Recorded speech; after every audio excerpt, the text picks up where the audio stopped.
people that writing the rules. Ain't the fame that I'm after when paying the dues. I've been through the pain that's reflected in the attitude. Might be winning now, but the thing is that I had to lose. So go and tell me what you really want to do. And load me at the top, cause there ain't a lot of room. Ain't no other option, that's all I ever knew. So I'ma get it poppin', you know how I'ma do. I've been down through the blood and the sweat. Guarantee you can know I'm a threat. I've been down through the blood and the sweat. And I ain't close to being done yet, I'm going all in. Yeah, I'm going all in. And I ain't close to being done yet, I'm going all in. Yeah. They know I'm going all in.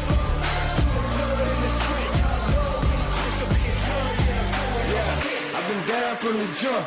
Ain't no love lost, we just really doing us. Go and take your seat, looking silly getting up. Y'all know what it is, let me tell them what it was. It was 24/7 on the grind, one thing at a time. Hard to understand, kind of person got the state of mind. We was making moves every day, getting things in line. You could go and say what you want, but believe that I've been down through the blood and the sweat.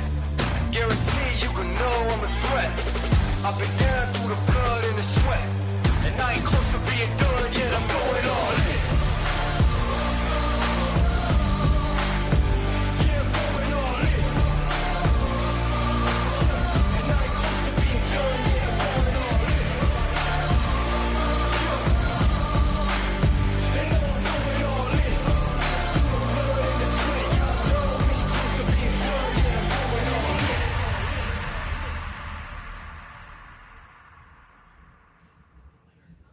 What's going on, everybody? Welcome back to another edition of The Big Show. It's Come On Now, the podcast. Facts over feelings, real sports, real talk, no filters. We're here live Wednesday night, March 25th, 2026. It's your boy, Rudy Rodriguez Showmont here. Oh, I got to fix this. I am sloppy today. Follow us on Come On Now, Come On Now podcast on Instagram. I'm putting it up right there on the board. Here I got with me, as usual, Nick Taylor. I gotta fix his name because apparently he don't have a last name.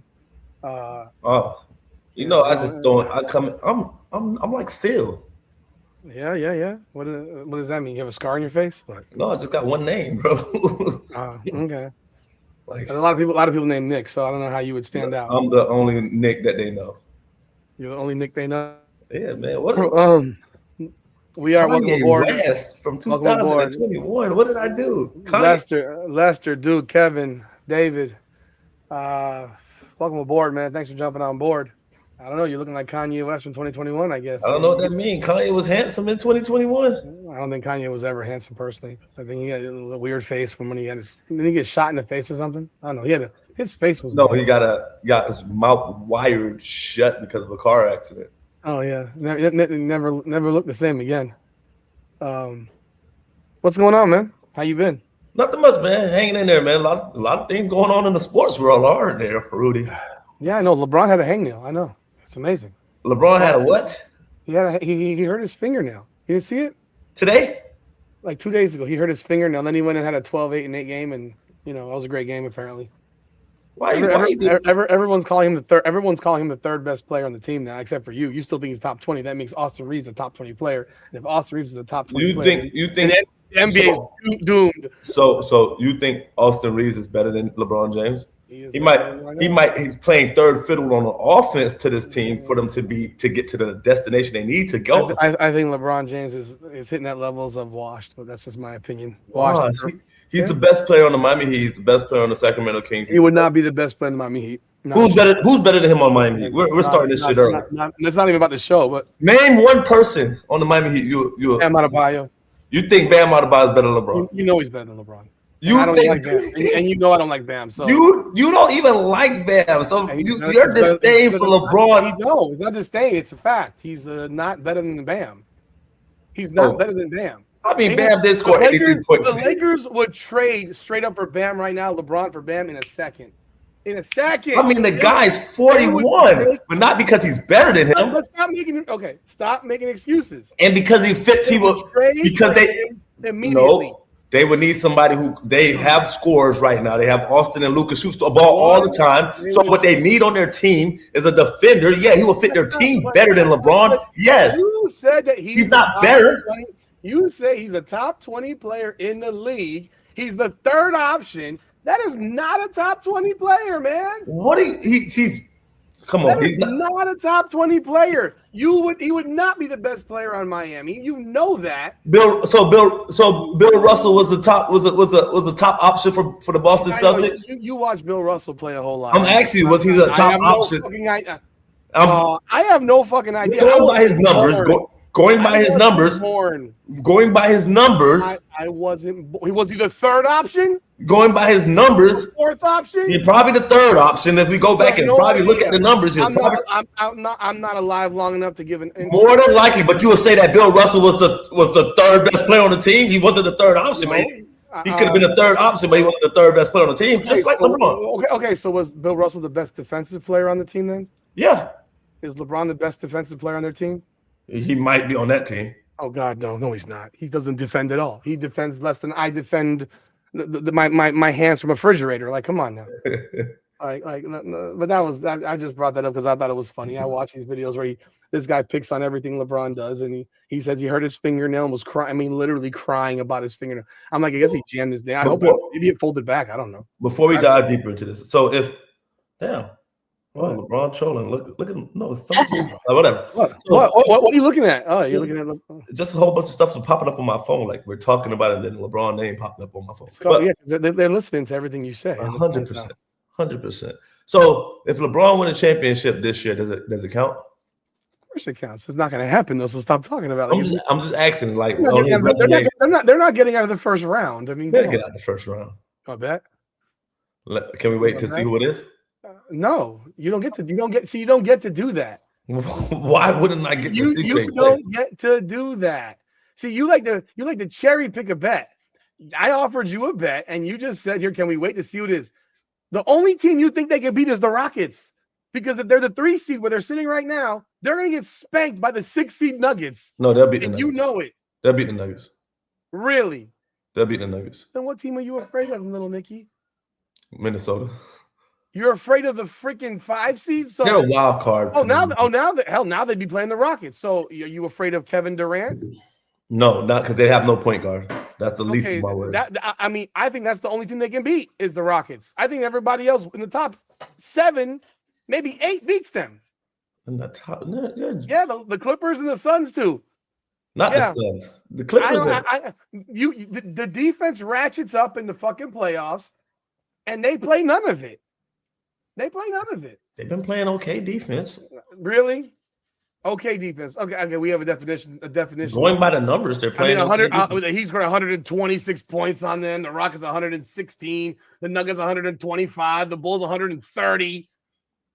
That's 4 of their last 7 games. You can't go by points scored in the game anymore. We got to go by what was the field goal percentage. So because the Rockets pace is so rapid. You can't go by the other Rockets game was 192. I'd say that was a great defensive performance. No, it could have been a slow. So if I tell you that Rockets game, they shot the Rockets shot 55% but scored 92 points, you would say that's better defense than if they have 100. Well, the Rockets. Because there could be other ramifications. Did the Rockets turn the ball? Did they force turnovers? The Rockets shot 48% from the field that game and had 92 points. And how much turnovers did they have? 22 turnovers. There we go.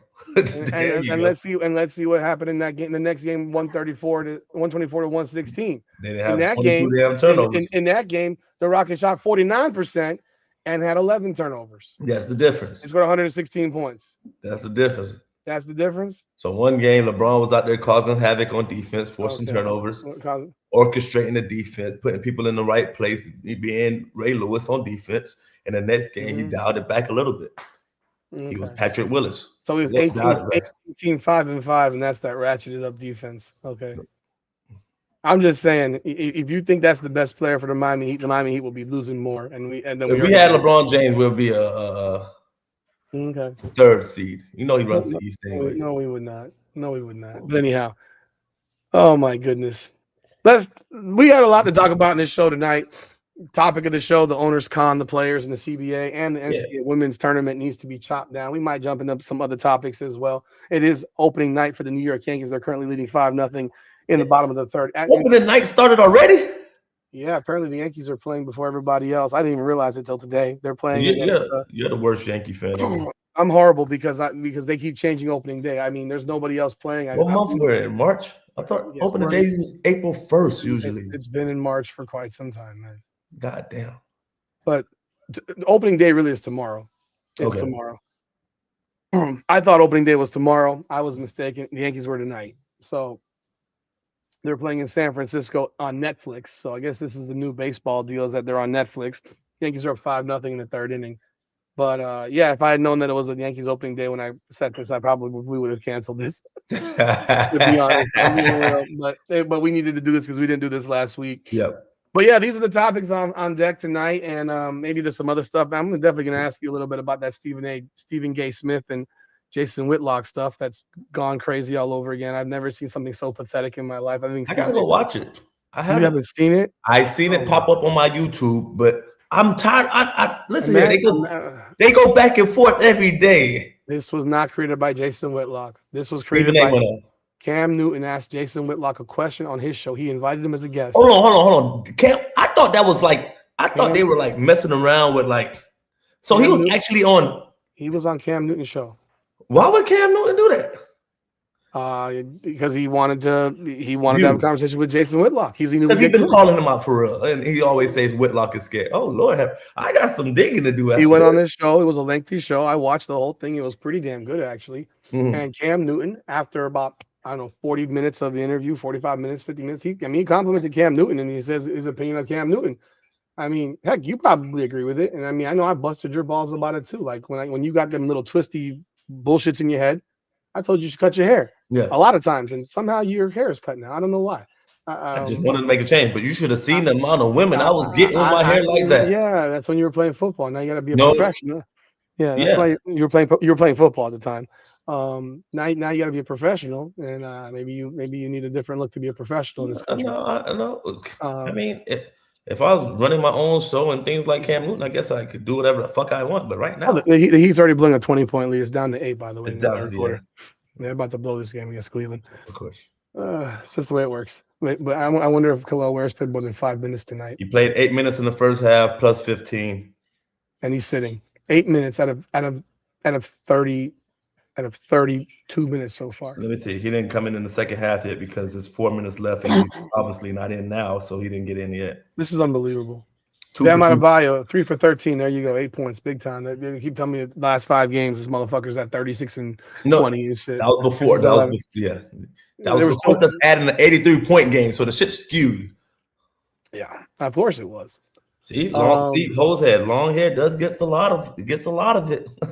Yeah, it sure does. He was in Canada though. No, I was here half the season. Dreads in South Florida, a dime a dozen. But I was winning. All right. Anyhow, he cut his. I was LeBron in the East. Basically, he said Cam Newton should cut his goddamn hair if he wants to be on TV and taken seriously, like on a legitimate level. And he's not wrong. I mean, he looks like a clown with a damn freaking stupid hat. But he's getting different TV things. And he had this show, this, that. What's this, that? He's on his own podcast. So he's on once a week with freaking the 106 in sports. I know it got canceled or some shit like that. The what? 106 in sports or some shit like that. You want to know? I never heard of that. Even heard of it. So that's how non-impactful. And what does Whitlock have besides his own show? What do you mean? What does Whitlock have besides his own show? Yeah, besides his own show. He was literally Whitlock's 400 pounds, man. We have a society that hates fat people. You know that. Man, what are you talking about? Carl Winslow, Uncle Phil. We played fat people on television for a long time. You're comparing an actor to a sports personality. The only fat dude who ain't played sports right now, who's on television right now, is LeBron's former bitch, Brian Windhorst. There's not another fat dude on any ESPN. And look, Jason Whitlock's too outspoken. That's why he hasn't played Bow Down to the Master for quite some time. Charles Barkley was fat. Charles Barkley played. I'm talking about people that didn't play, Nick. Okay. People that didn't play. If you look at the people that are on TV that did not play, none of them are fucking 400 pounds. None of them. I mean, we got to. He's talking about Cam Newton could be a superstar on TV if he just acted like an adult and presented like an adult. I mean, to me, the greatest version of Cam Newton was Auburn. I don't know, Rudy. The times have changed, man. People are. No, they haven't. People love moronic, dumb takes and you like it. I can't stand it. You know I hate it. ESPN doesn't. Why doesn't Stephen A. Smith rock some fucking dreadlocks then? He can't grow it. Yes, he could. Does he gonna have the Stevie Wonders? Why not? You just said he can't grow it. He can grow it. He absolutely can grow it. And he could absolutely, if he wanted to put sew in dreads, he could put sew in dreads. And you know what ESPN would do? They'd fire his ass. They'd fire him. They would fire him. They would fire him. Give me a break. Cam Newton is a caricature on TV right now on ESPN. It's almost laughable. And I actually don't have a problem with Cam Newton. But I think Cam Newton with the clean cut Cam Newton is a goddamn fucking model. Like a model, literally. He could be. He'd be a model. There's a handsome ass dude who looks like a clown with a bow tie and a damn basketball jersey and a collared dress shirt underneath it with a stupid fedora on his head. Dude, what the heck does that mean? It's not me, because if that was the case, I would have been a long time a superstar. I'd say realistic shit.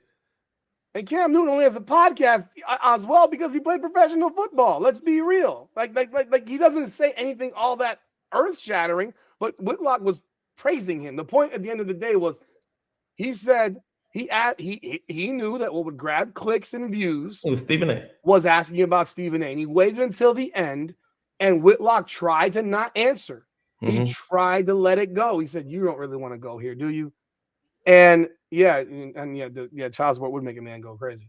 But he said, "You don't really want to go here, do you?" And he says to him, he asked him a question, and basically he talked about Stephen A. Smith for like 5 minutes. Yeah, about 5 minutes. He basically called Stephen A. Smith a liar. That's all he's ever done. Yeah. He's called him a liar. Mm-hmm. And Nick, you played basketball collegiately. Have you ever? I'm actually being serious. Have you? Because I've never done it. Have you ever hit 17 straight 3-point shots in an empty gym? I don't think I ever got to 17. I might have got to 10, 11, 12. Have you ever hit 17 straight threes in an LA Fitness pickup game? No.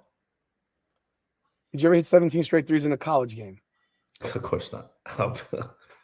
So all that's been called out is that Stephen A. Smith claims, and he stands on this, that he hit 17 straight threes in a generation where no one could shoot. I mean, where nobody could shoot. It's not. He walked into a college basketball gym amongst college basketball players as a high school kid. Was driven down from New York, not flown, driven down, and just jumped in by he's up by 3 now. My thing says 6, so I'm behind. 83-80. D Mitchell must about to hit this 3. So, and he stands on this that he went into a gym and he had 17 straight threes against college basketball players. In a game? In a scrimmage. Oh. Yeah. So Whitlock's called that out as a lie because I'm going to be real. I don't think NBA players are hitting 17 straight threes in a fucking scrimmage. No. I don't think Steph Curry's hitting 17 straight threes in a scrimmage with people guarding him. Yeah. Like, he might hit 17 straight threes just shooting by himself, but I've never seen him hit 5 or I've never even seen him hit 5 or 6 straight threes in a game. What's the NBA record? Like 11 or 12? Like 12 or 13, something like that. Like, it's so outrageous. And that's all Whitlock calls him out on, is being a fucking pathological liar. And the problem is that when you're a pathological liar and your entire keep it up. Your entire background is that you played college basketball, which we've all seen has been completely debunked because he lies. He doesn't remember how he lies, and then it said he broke his kneecap and had a screws in it, like whatever the fuck else. And that's all he says. Stephen A. Smith says, "I said I would never talk about this game." He said that 2 years ago. So there was no 3-point line back then when Stephen A. Smith, by the way, was in college at Winston-Salem State University. I don't think there was. I think it was like in the early 80s.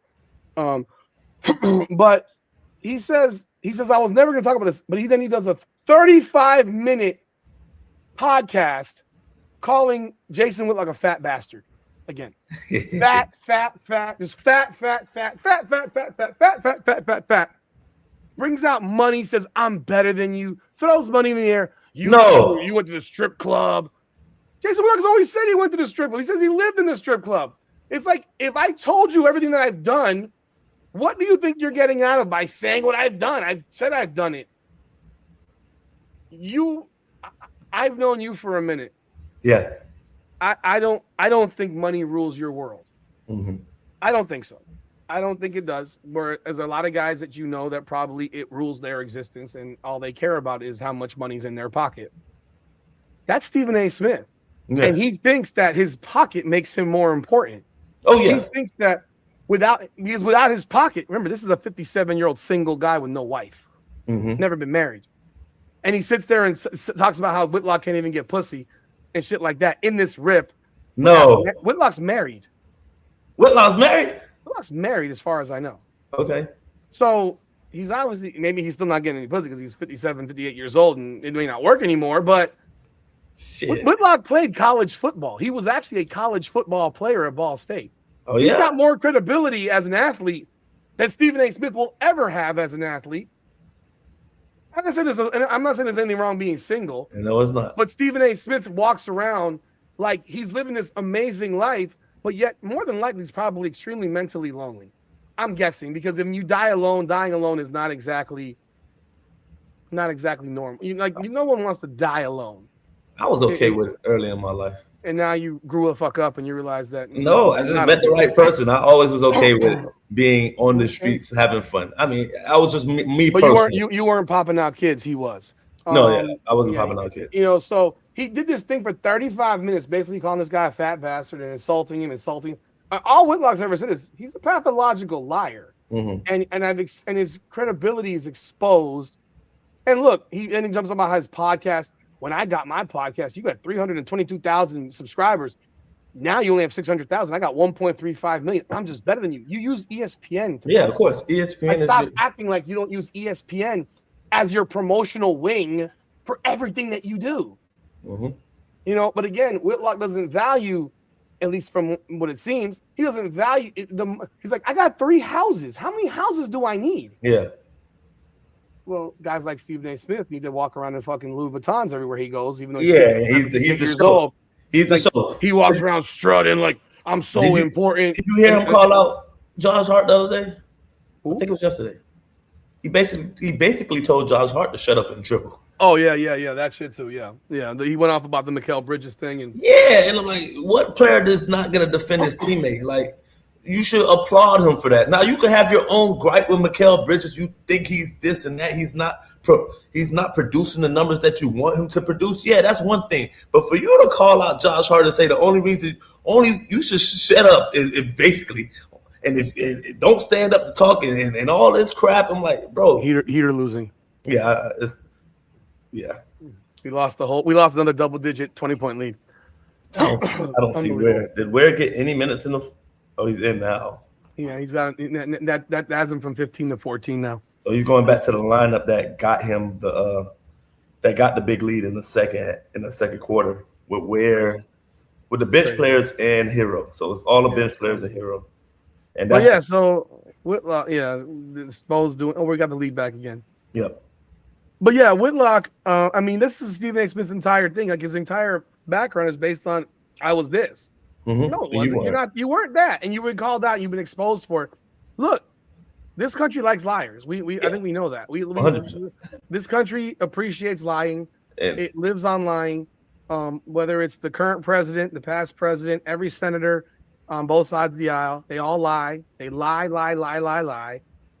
TSA agents aren't getting paid right now because of everyone lying. Trump lies. The other one lies. That Hakeem Jeffries guy lies through his teeth every moment he speaks. I don't think that guy's ever said a truthful word. And TV guys on TV lie too. The stories are all ridiculous. They're all fake. I don't believe a word Stephen A. Smith says. No. And so I don't Definitely care that not one of you're my favorites. I don't care that you're a best-selling New York Times author. Again, sold by ESPN, not by you. You got called out for lying, and yet your only response is to call someone fat, make it rain, say you're better than somebody. How old is Stephen A. Smith to be? He made it rain, Rudy. He didn't make it rain, man. Stephen Corney A. Smith didn't make it rain. Google it. It's towards I'm gonna watch it tonight or on my plane ride tomorrow. Toward the end, he threw his money in the air. He's like, I should give a call to the XYZ guy, and I should give a call to your boss. It's like, that's not even my boss. He didn't even hire me. So it's like Stephen A. Smith, it's okay. You can admit you're a Republican. Because the Blaze is Republican. So your good friends are Republicans. So we all know you're really a Republican. I mean, it's okay. You can admit it. Like New York Times bestseller. That's like every book. Yeah. Clearly, because I mean, the guy has become. I don't even watch First Take anymore. It's unwatchable. No, I don't watch it anymore. Unwatchable. Because all they're gonna do is talk about what do you got on and why is Dan Orlovsky taking not in the first class when he going not in first class tickets. Yeah. Like what are we doing here? And then I get it. It's what the debate shows has turned into, and that started off with with Skip Bayless and then he brought on Stephen A. Smith, and it was this banter going back and forth. And instead of actually analyzing the game, it was more ridiculing players in a mocking type of way. So it's funny, you do your little banter against Kwame. Skip Bayless does his thing against LeBrick and Westbrook and all these things, and it was funny at first, but I got sick of it. It wasn't funny anymore to me. It wasn't cool anymore to me. I don't enjoy it. I want old school analysts of the game. Like, have you ever seen two guys attack players on a personal level the way Stephen A. Smith and Skip Bayless ever did? No one ever has done that except for them. And it's given freedom to other people to start doing it more and more. But the thing about them is they didn't play, so it came from a different place, from like players like, yo, you don't even know what we're going through, and this is the shit you say. You haven't been on this level at all. Stephen A. Smith, Skip Bayless was like his last time play was like JV in high school. Stephen A. Smith, and he blamed the coach. We can't find your stats, and I'm not saying just because you didn't play, you can't speak on it. But how you coming at somebody with your background is it's just different, and you're not the person I want to hear it from, bro. Like anybody else could say it, but you, and then you laughing at me like you can do anything better than me. No, he actually went on and said about how this guy he brought up a woman professor, which was verified that she was never a professor, but Stephen A. Smith called her a professor. Yeah, she was like an office employee. She existed, but she wasn't a professor. He made up teammates that Whitlock is convinced were not his teammates, that are just random dudes he's pulled, because the listing of the guy is like 6'3", but yet the guy next to Stephen A. Smith, who's the same guy by name, is 5'9". So who the fuck is this guy? Yeah, it's like the exposing of different lies. You have no answer for it. That said, let's jump in. I thought that was funny. You should check it out. The owners con the players in the CBA. What do you mean by that? So they have an agreement. They came to an agreement. The CBA got agreed to last week. They have now had a vote with the players. The players have ratified it or whatever the fuck, and now they're gonna do their writing and so forth, and they have to draft it up and what have you. And you've got now now there's more information coming out, and of course the players think they won. They believe they won. They have to spin it in a way that they won. If you ever saw the stuff with David Sampson, the former Marlins president, who's a genius, and conned the city of Miami and Metro-Dade County out of a stadium, to the tune of like $600 million, where the Marlins barely paid for anything. He has a podcast with Dan Le Batard now, and he went over everything with this agreement. It's like, our job is to make you think you got a good deal. You didn't get a good deal. We gave you what we were going to give you. Yeah. Type of thing. So the players had that lengthy week and a half of meetings. They finally decided to negotiate for a week and a half, and the salary cap goes up from like $5.75 to $7 million. 1.5 to 7. No, $5.5 to $7 million. Okay. Oh, talking about 5.75. So the offer initially was like 5.75 or 5. Oh yeah. Okay. I get what you're saying. And they got it up to $7 million. Mm-hmm. Mind you, pretty much nothing else has changed. And now you're seeing stuff pop off. I saw Ben Daniels' video earlier today, which brought me to my attention because I don't pay attention to this stuff as much. But now the WNBA season will potentially run until the end of November, which means all these side leagues, like the Project B thing they talked about, or even playing overseas in Europe. Yeah. Heck, I would argue that even Unrivaled is now going to be very badly damaged by this. Of course, I'm paying you a lot of money now. Things has changed. But again, would you, if your season ends on November 21st, which is a possible end date, and another one says November 30th for 2028 in the Olympics, not to mention adding more games. So they played 44. You made an agreement, and in a year, next year, it'll be 50. Mm-hmm. So we gave you a raise, but now you're playing 6 more games of pop. Yeah. So I gave you a raise, but I didn't give your raise is already being decreased because you're paid by the game. Yeah. Right. And so I got you there. They're saying it'll go up to 52 games as they expand. At some point, I can very much, although I personally would not want to see 50 plus games of women's WNBA basketball. But I could very well see this thing jumping up to 60, 70 games at some point. Yeah, and we need our money back. We need our money. So the funny thing is if the season goes into the end of November, well, then you have other issues because if you were planning on playing in Unrivaled in the beginning of January, don't you want some time off? Yeah. Like, you're not going to have any time off. If you played until the end of November, you're going to get, 2 weeks off, then have to fly to Miami to go to play in Unrivaled and jump into Unrivaled and be playing until the end of March. So you're going to have basically a month off of your entire calendar year. The Project B League, which is supposed to start like in October, beginning November, now will not start.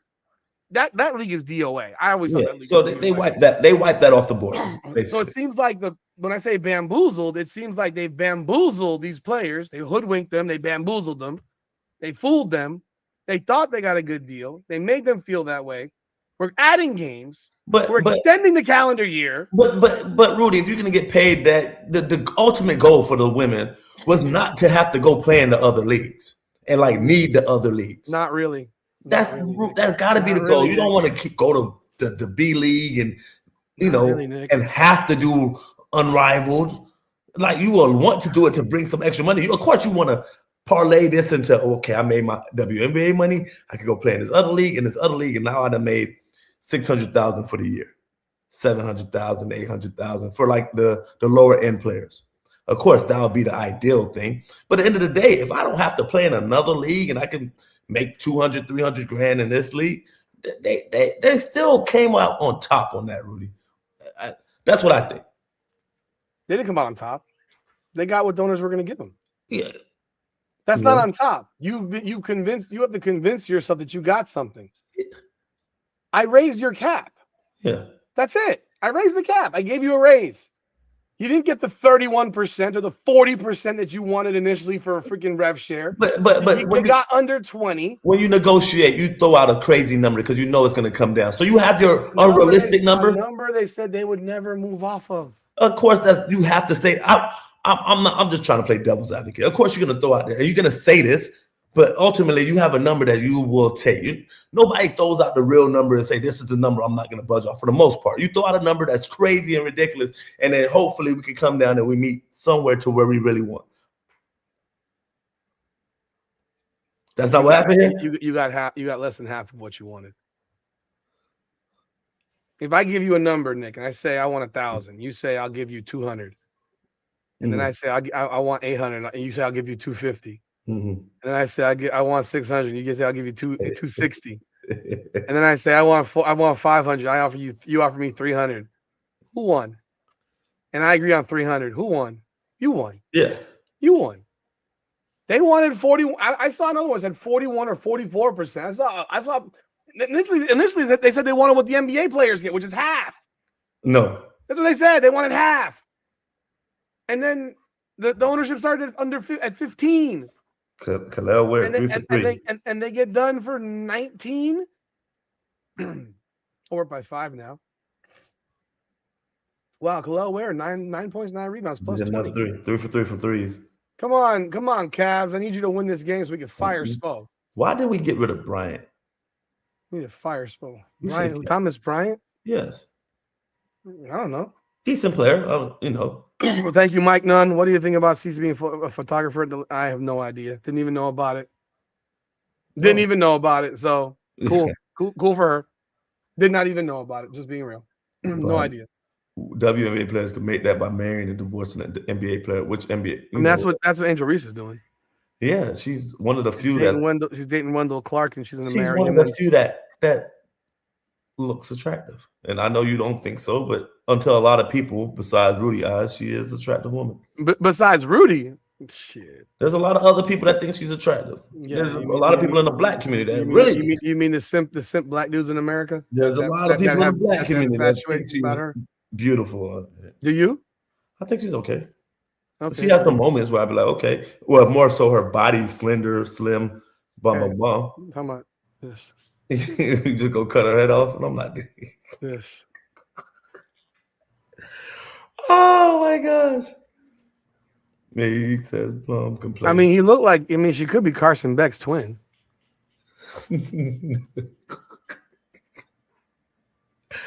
Oh my God! You know they got that little. You know what? I'm leaving it alone. What's up, Kelly? What's up, Dante Lester? Kevin. People think that Angel Reese is beautiful.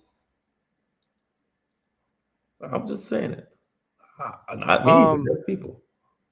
So, yeah, at the end of the day, I think they got completely hoodwinked. They got bamboozled. They got swindled, and they think they got a good deal, and they're gonna have to play more games to make more money.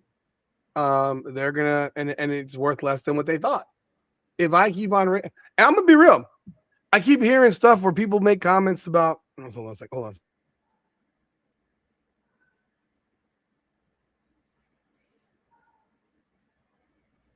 I keep hearing people say stuff like the schedule, right? Mm-hmm. Oh, the Heat's back up by 9, by the way. Yeah, wow. we got the 2 big men in right now. Spoelstra sucks, bro. Spoelstra sucks. He's such a bad coach. Like, yeah, into that. So, I forgot what I was saying. Good Norman Powell. What? Norman Powell scored. I forgot what was I saying here? I don't remember. You were saying what? The W. Okay, how they got swindled? Okay, so the schedule. I keep hearing about the schedule. Like, we can't have the schedule go until November because of football. This crowd that watches the WNBA does not, and the crowd that watches the NFL are not one and the same. No. So this whole attitude that you have to stop because of football, I'm going to say this. Their schedules, the WNBA and the NBA should literally overlap. Yes. They should be playing at the same damn time. Basketball season is basketball season. You have your draft in June, just like the NBA does. You create a real window of time to then get people prepared to go play. Whether you want to create a summer league or something like I'm shocked that they don't have a summer league creation or a winter league or whatever they want to create to actually get these players on the court so you can really see them go. And have a real evaluation of them and not have to cut players that are actually good. Okay. Hey, Dante, no, we are not. We are Caitlin Clark fans. We are only watching this shit because of her. And I will stand on that forever. If she was not here, I would not turn this shit on. If she gets hurt again, I will turn this shit off again like I did last year largely. I will not be watching it. So, and at the same time, guess what? You don't got to play on Sunday. Like, you're not going to get the same crowd. If Caitlin Clark plays your game, you're going to watch Caitlin Clark playing. Just guess it's just me? I'm telling you right now, most NFL fans are not watching the WNBA. The NFL is getting 26 million freaking people watching games on Sunday per game. Per game. Freaking 26 million per game. The WNBA is lucky to get 500,000 people. Oh, yes. Those are not NFL fans, largely. Especially if it's not Caitlin Clark in the game. Those are not NFL fans. No. Caitlin Clark is the lone exception to get football fans to watch, and even then, it might be 1.2 million, 1.4 million. It's not going to be 4 or 5 or 10 million people. It's not comparable. You know, you choose the dates, and look, if you are playing on Sunday, then so be it. Yeah. Your league is your league. Their league is their league. Yes. The NBA plays during the NFL. Mm-hmm. Major League Baseball started today. It's playing during the NBA. Yep, and I'm gonna tell you this, because I like the NBA. I'm gonna watch the NBA over the NFL. It's just what you prefer, and most people are not gonna prefer the WNBA over those leagues, unless you are a WNBA person. Like, are you watching the NWSL? Like, are people choosing to watch the NWSL over the NFL? Yeah, there might be some people. Those are the National Women's Soccer League that you probably didn't know existed. Like, every league has a viewership. They got their own fans. Mm-hmm. People gotta stop acting like the NFL fans are what carries the WNBA. I don't even watch the NFL, and I'm a football fan. I watch college football. The NFL bores me. The NFL bores me. I am bored watching the NFL. I watch the playoffs. That's about it. I don't watch, and the Dolphins should better go 0-17 this year. They better. Don't screw it up again. Win the last 6 games of the season. Probably do some dumb shit like that. But it's like we live in this world where there's you have your own league, man. Like, I had to ask the BKFC guy. I said, why do you keep on scheduling BKFC numbered cards against the UFC numbered cards? And they keep doing it.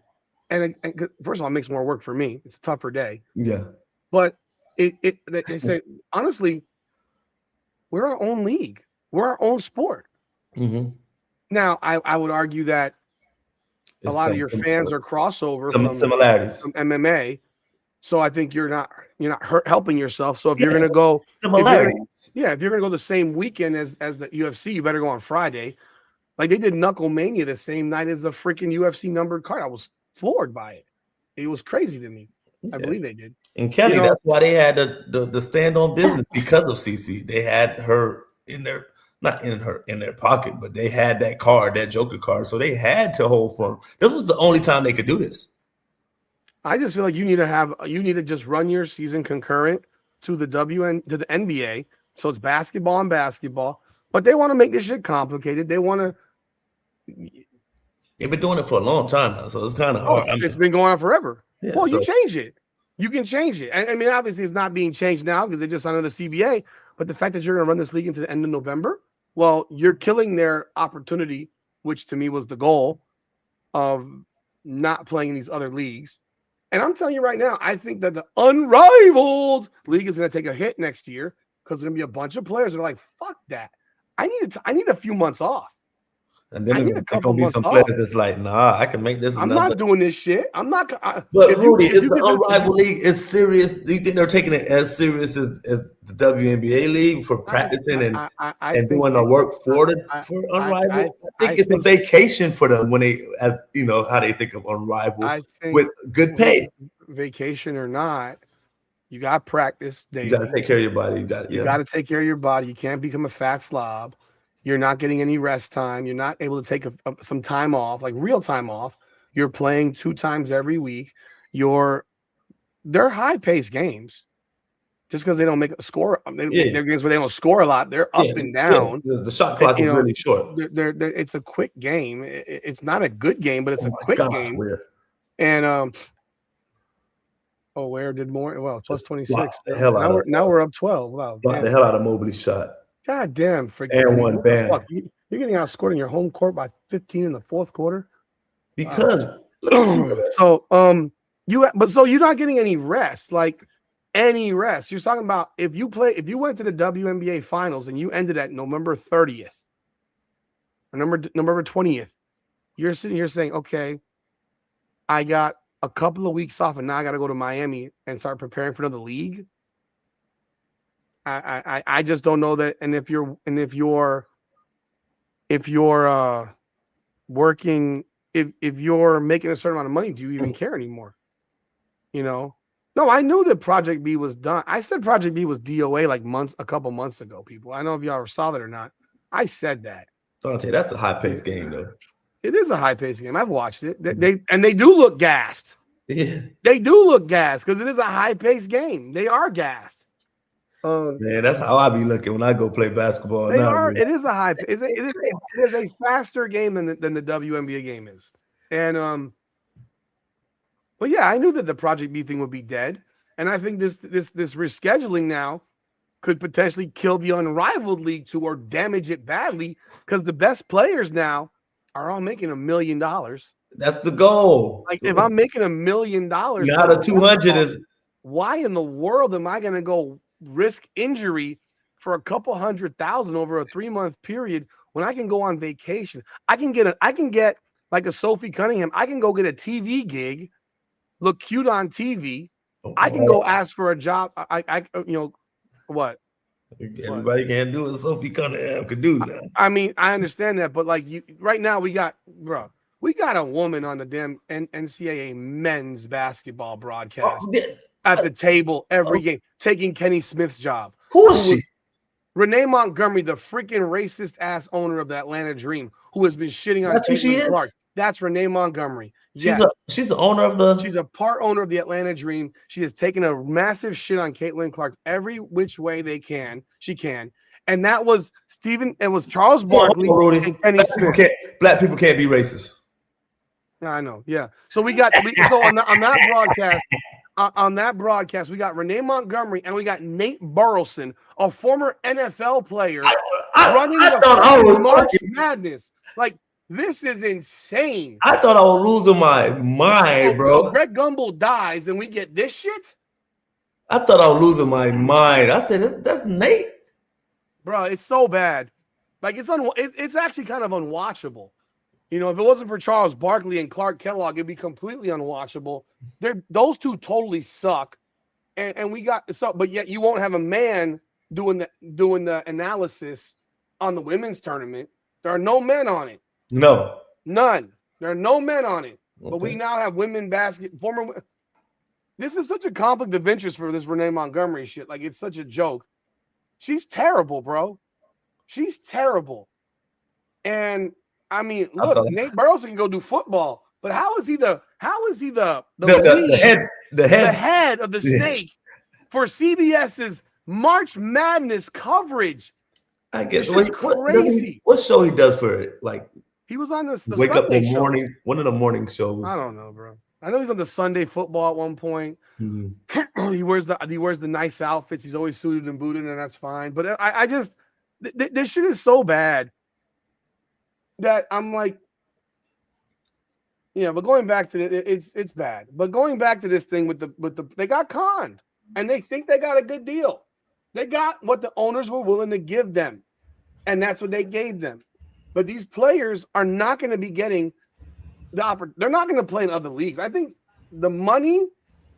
I mean, Nick, if you made 1.4 mil for 5 months, you can't ask me that. Because I'm a competitor. I like playing. No, I can't ask you that. Because I'm giving you $1.4 million for 5 months of work. Yeah. And the rest of the year, you can do whatever the hell you want. You can go have a business. You can be on TV commentating. So you can do all kinds of shit. So you can't. So the reason I say don't ask me that. You want to go play in a minor league football team? I like sports, and so in the off season, what I'm doing, I'm working on my game anyway. It really doesn't stop. I probably take like a month off before I'm back. What I'm saying is taking a month. What I'm saying about, but training is not playing. You're gonna tell me I get to go to Miami and just play basketball, and then for Nick, 2 days? I didn't say basketball. You play football. Okay, I'm saying in the basketball world. I'm saying no, you play football. Okay, you play football. Yeah, go ahead. Basketball. You're not a basketball. You're a football player. You're going to go get your body hit and banged and have to tackle people and have to deal with practice. Man, fuck that. So hold on. So all right, hold on. In a minor league? Look. So all right, I play football. So let's break it down this way. Let's break it down into WNBA terms. I play football, whatnot. I played for 5-6 months. I made my 1.4, whatever, 10 mil, whatever my contract is at the time. And then right after that, maybe a month and a half later, football's different toll on your body, whatnot. But whatever. 1.5, 2 months later, you say, Nick, go play flag football, and all you have to do is play one game for like 45 minutes back and forth, a little bit of flag football. I'll say, hey, I might do that. That's how you got to compare it. Like, because you went from that and now you're going to like flag football. Something that you're not taking as serious. You just said one game, but they take it seriously, Nick. They don't practice enough. They play 2 games a week. They play 2 games a week. They try to kill each other in those games. Are an hour and 30 minutes. They try to kill each other in those games, man. Hour and 30 minutes. It's basketball, but it's not the real deal. You're not comparing the same thing. I said tackle football. If basketball is basketball, you're the same person that says the NBA game is so exhausting because it's such a high pace of action. 3-on-3 is on the men's side. 5-on-5, bro. 3-on-3. You've not watched Unrivaled. Yeah, but I'm saying, they're only playing 2 games. They're only playing 2 games a week. So what? So what? I only got to ramp it. So in the regular season for the women, they play what, 3-4 games? They're getting hurt they drop like flies in Unrivaled, Nick. The injury level in Unrivaled is far worse than the WNBA. They're getting hurt you got players hurt the first day, missed the whole damn year. Dante, but I don't think that's the same. They have replacement players, dude. I get what you're saying, Dante, but I don't think that's the same of going from the NFL to the USFL. They're still playing the same 11-on-11 game. Like, okay, Nick. The only thing that changes is the pay. I don't think the Unrivaled we're going to play 7-on-7 tackle football then. It's still basketball. We're going to play 7-on-7 tackle football then.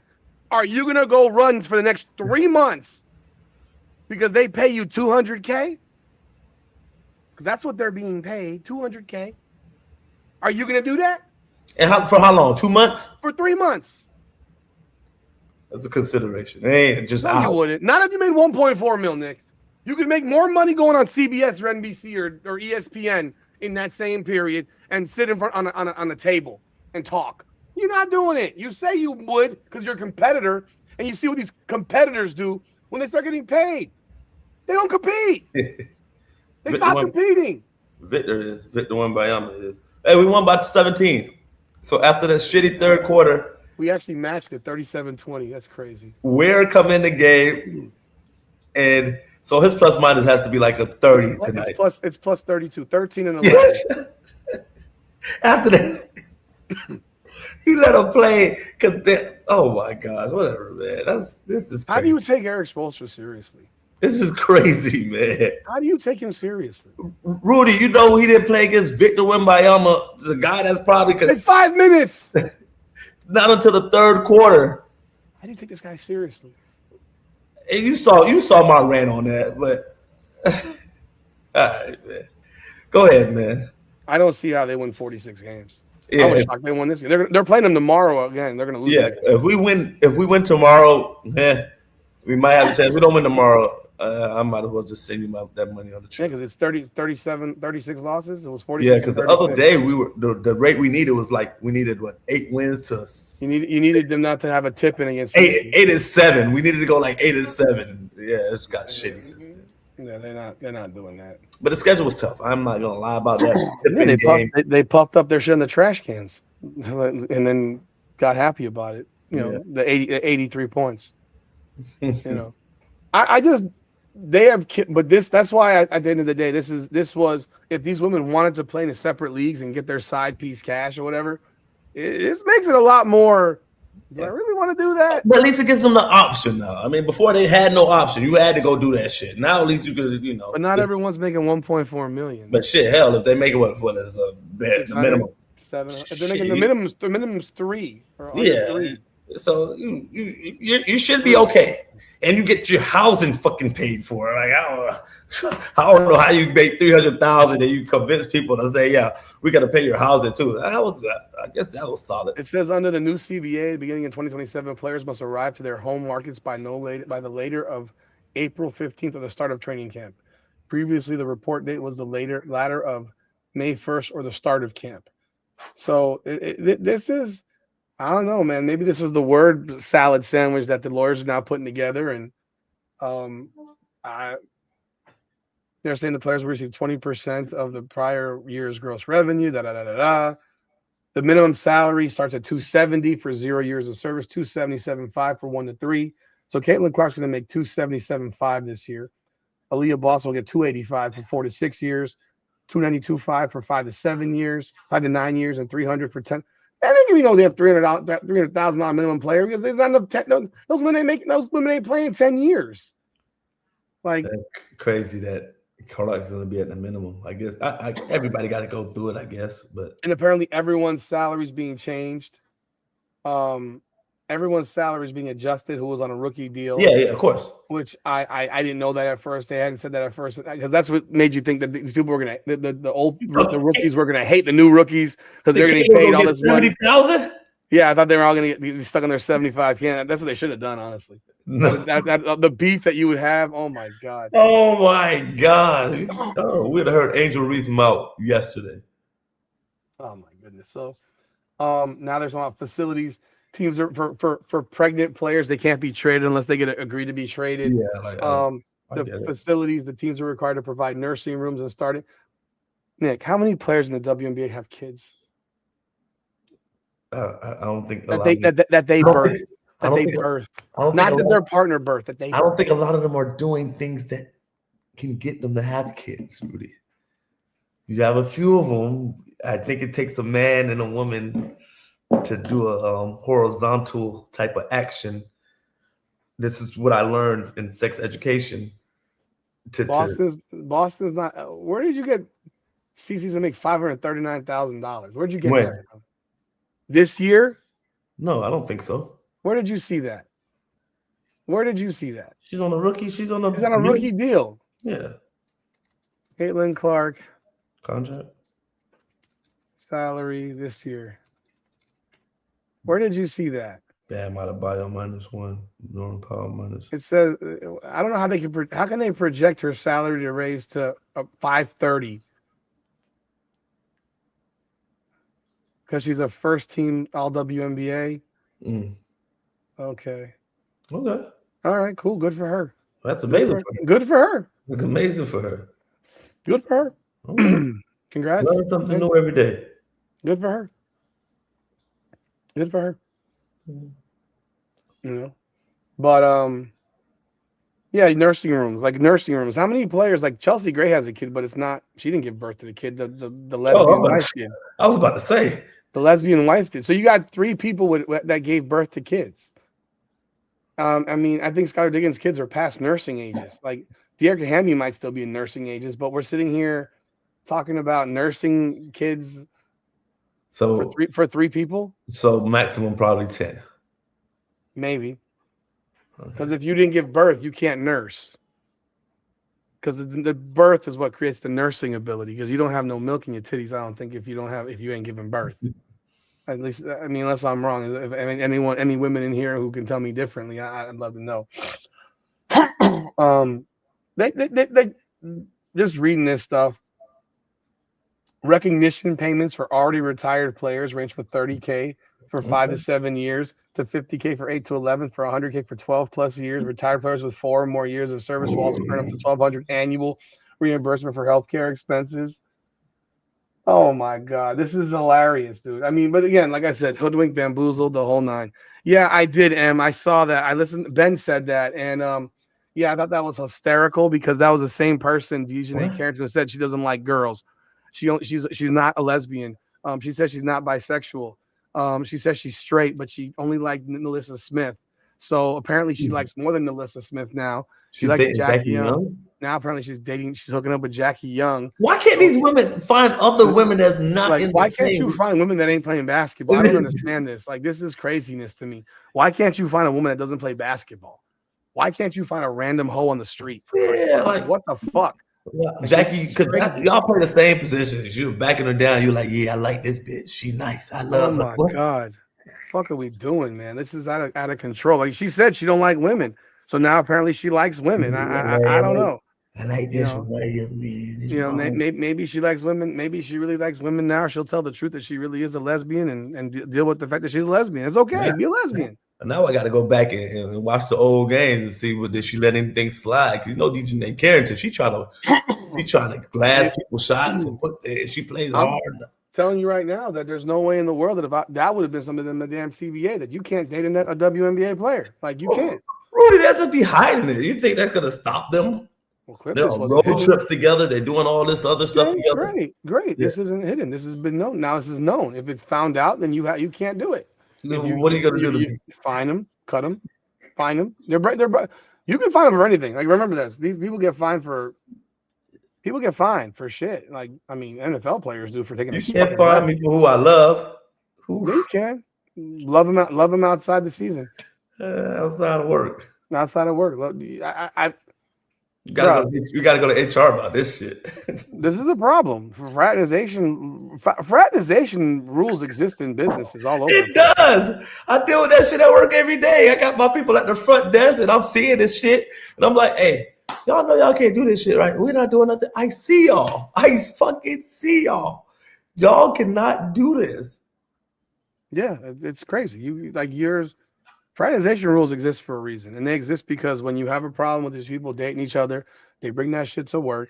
It turns into a problem. They argue at home. They come and argue at the office or argue at the job. Like, it's a problem to me, and especially in a sport like this where you actually see players acting differently when they play their girlfriend and playing differently on top of that. I mean, you saw it with Melissa Smith and DJ Carrington constantly. I saw Melissa Smith be nice. I didn't see DJ Carrington being nice to her. No, Melissa Smith wouldn't touch her. She wouldn't touch her. She wouldn't do anything there. She wouldn't even guard her. And I'll tell you this. I know people were talking about, and I'm gonna do a video separate on this, but Kelsey Mitchell needs to be gone. And I know Jackie Young was one of the players that people talked about. Well, I mean, you don't want Jackie Young now. She was the one that fit, but now you don't want her. Because she's like that DJ Carrington's cancer is bad, man. That cancer is bad because that cancer is not going away. It's gonna affect how she plays. It has. It's proven. Because Melissa Smith is dumb, by the way. She's dumb. She played better with the Aces, you think, or after? She absolutely played better. She played better than before Caitlin Clark got there. I mean, you could see that she would not play with the same effort when they were playing DJ Carrington. So why do you want Kelsey Mitchell gone? I'm not getting into that in my other video, but there's two ways. Kelsey Mitchell. Kelsey Mitchell right now is her sister has been posting shit online about Caitlin Clark, negative stuff. There's a definite issue between these two players. Let's see here. There's a guy from Miami. Did you ever hear more about sexual assault? Did you? I didn't. I don't know. No. Were football players and basketball players getting in trouble for sexual assault, I guess? No, I never really heard about that. I never heard about that stuff. Thank you for the contribution, Mike. Appreciate it. Kelsey Mitchell is a one-trick pony. She could score, and if she doesn't score, she's not worth shit. I don't think she's a max contract player. She's gonna want 1.4 mil. She's gonna want that max deal, super max deal, because she was an all WNBA last year. She's gonna want that deal. You can replace her with somebody else who's comparable, who will play within the system that will help Caitlin Clark be better, or make the team better. I think the familiar. If your family members, Nick, no, did your family ever post shit about your football team? No. If they did, where would they get it from? Me.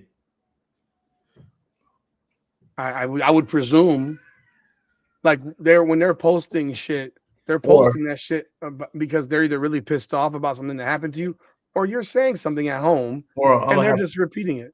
And I'm gonna have control of that from the get go. I'm like, hey, y'all, this is my livelihood. This is my job. You don't. Whatever you say is a reflection back on me, whether it's true or not. You speaking your own mind. And you saying, "Oh, I'm my own person." For my sake, you can't be your own fucking person. For my sake, you cannot be your own fucking person, because no matter what, and I could go back in the media and say, "Oh no, my sister has her own voice," or my brother, or whatever, have their own voice. They're gonna be like, "Nah, y'all are affiliated together. She's a reflection of you, or he is a reflection of you. No matter what." Like, you can't move it or matriculate it in any other fucking way at all. I don't care what you try to say. It's out there. You're related, and now it's part of you. That's why when LeBron James has Rich Paul going out there and saying shit, guess what motherfuckers are gonna say? You could try to split it up as much as Rich is his own man, and Rich started his own company and became this and this. No matter what. It's coming back to LeBron, no matter how LeBron denies it. And that happens with a lot of people. The Enrique incident. Let's go back. Let's explain what 11 is not. It's a strip club, but it's a strip club. It's a combination. It's like more like a high level Vegas shit. Yeah, it's more cabaret like, but have we seen NBA players have issues with security guards? Of course. I'm sure we have. I know a friend Boozer could probably give and he got into it with he got into it with who? With Mike Evans. Did he? I didn't know that. What happened? They were going at it. At the front of the door. Yeah, there was a couple years ago. You got into a fight with him? It was on what's the little site that always promotes TMZ? TMZ, yeah. Boozer was on TMZ? Yeah, they going at it a little bit. Over what? Some door shit probably. I forgot the whole story. This was years ago. I lived with Boozer at that time. So I don't remember the story, but yeah, you're like, yeah, my God, blah, blah, going, we tussling, blah, blah, blah, blah, blah. By the way, people, Boozer, I coached him. Nick went to school with him. They were in the same high school graduation class. Boozer's 6'10", 400 pounds. Yes. So he is a tower of a human being. Way bigger than Mike Evans. Yes. Way bigger than Mike Evans. So Mike Evans chose probably as a bad decision, I think, on Mike Evans. But this happens a lot of time, man. When you got anything out at night and it's dealing with a lot of alcohol, you're dealing with people with character issues, or they think they're better than the door, and then you got the people at doors who's an asshole sometimes. Yeah. It goes back and forth both ways, but most times it's the athlete, because they think, oh, I can do whatever the fuck I want. I pay to get in. I got this amount of money. I am who what And NFL players, for the most part, they don't really get the glitz and glamour because you have the helmet on all the time. So when they come down to Miami, I used to once the season ended for NFL season. And this is when I was in the club all the time, South Beach. From January until April, May, football players are at the club every weekend. And they're spending tens of thousands of dollars every weekend to show that they're that person. So the front person most times, but then all people come from out of town, especially Miami, and a lot of shit happens every time at the door. A lot of times. But Enrique situation, I don't know the deeper details into it, but I'm pretty sure she probably ran off on him out. Well, they were throwing her out when she did it. And probably a little lit. That was the night of the Unrivaled Championship. Okay. So a little lit, had a good time. Probably being overly aggressive in the club or doing some dumb shit.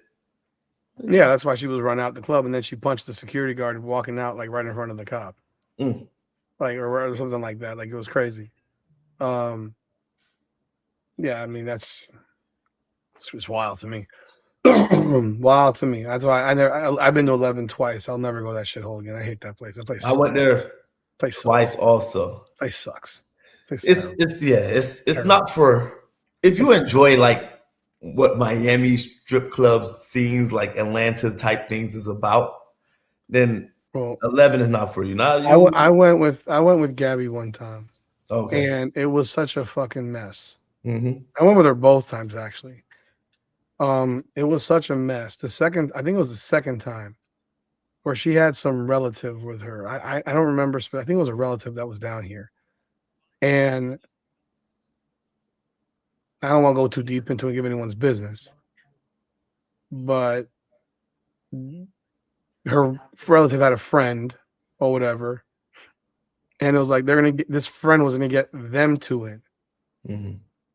I'm with her. Mm-hmm. Oh, you gotta pay. Like, I gotta pay what? How much I gotta pay? How much? $100 to walk into a club? Just to walk in. You're out of your fucking mind. Like, you must be crazy. Mm-hmm. I'm paying $100 to walk into. I wouldn't even come here. Mm-hmm. We got into it that night. I paid it. I was like, this is some bullshit. It's like, so like, pissed the whole fucking night. I was pissed the whole fucking night. And the place is a mosh pit. You can't even move around that goddamn place. Everybody's on the table. Everyone's on top of each other. It's. I hated that. My place is trash. Trash. I would never go there again. Just straight up garbage. And just my opinion. Mm-hmm. But this, I don't know, man. These women that are coming around like they think they won, and if I tell you I raised your salary, now you're gonna play 8 more games. So I didn't raise your salary as much as I raised it because you're playing 8 more games. Could they really? It's a race. Yeah, it's a race. Could they really go? If they're gonna keep expanding, I mean, are they going to go to divisions? I mean, I'm not divisions, but conferences at least. Like they have conferences, but the conferences don't mean shit because they just run 1 through 8. Yeah. Are they going to go through conferences and then have 1 through Eventually. 4 on one side or 1 through 4 on the other side? Eventually. But on top of that, if you're in opposite conferences, then you know what? You don't have to keep adding games. You just make them play the opposite conference twice a year, home and road, like the NBA does, home and road. Yeah. You play your conference 4 times. Or 5 times, whatever it is, and you play the opposite conference 2 times a year. But then you'll have the complaints from the teams in the opposite conference from Caitlin Clark saying, "We need Caitlin to come fill our building. We need Caitlin to come fill the building for us." When do we play Indiana? Oh my god. But yeah, those are my thoughts on this. I think that was a con job. They got bamboozled and hoodwinked, and of course the owners and Adam Silver and Kathy Engel, brain dead, are doing this right now, laughing at them. I'm sorry, wrong one. Laughing at them right here, smiles, cackling while Nneka Ogwumike and Brianna Stewart are mad. They got them, and they're too dumb to realize it. Man, they getting $1.4 million. Yeah, but you got what I was willing to give you. You got what I was willing to. Oh God, I put the wrong one here. Shit. You got what I was willing to give you. That's it. I ain't give you more than I was willing to give.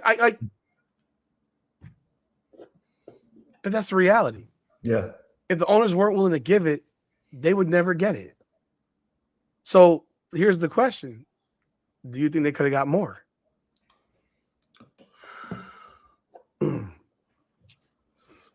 I mean, I don't think too much more than what they got. I don't think too much more than what they got. I don't think so.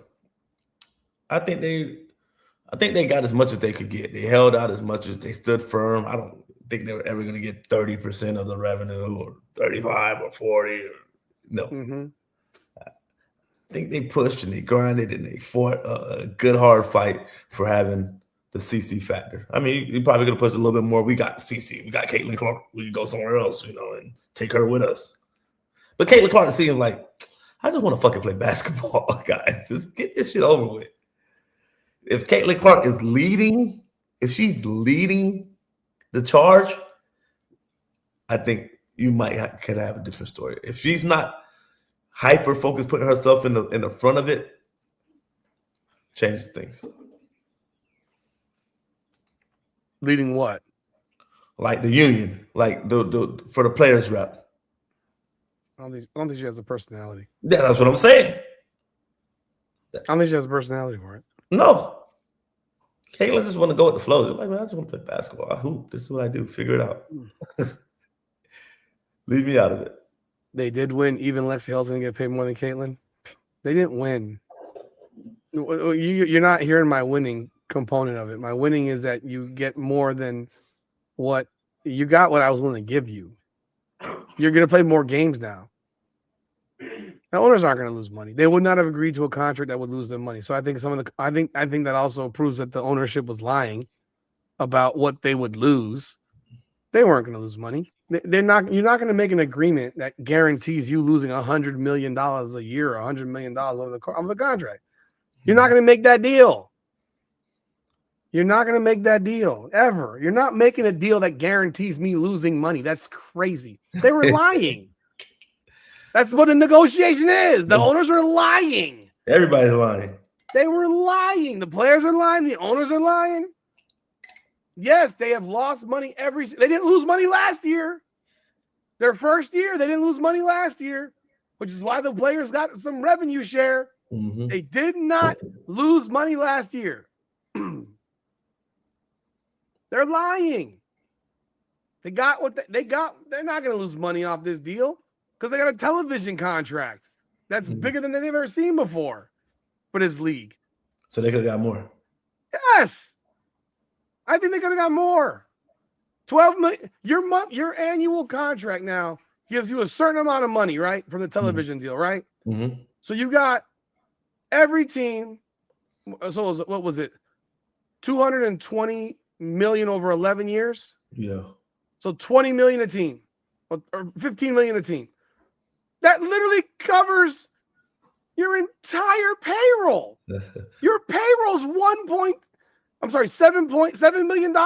So you got another 7. So if I got 13 million or 15 million or 12 million from a TV deal, I still got $5 million left. I'm paying $7 million for my deal.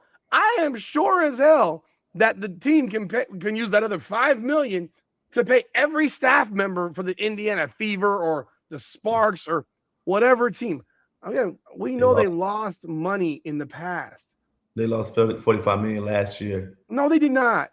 You mean last year's in 2024 or 2025? 2025. No, they didn't lose money in 25. They gave revenue share. They didn't lose money in 25. They hit whatever metric they had to make revenue share payments. They didn't lose money this time. Like, that's not, you don't make rev share payments on losses. Like, what are we talking about here? They're lying, and I'm fine with them lying. That's part of the negotiation. I think they could have gotten more. I think the players won. They're gonna have to work more for more. They're gonna have to work more for the more money that they're getting. Their season has now been extended a month, potentially. Month and a half.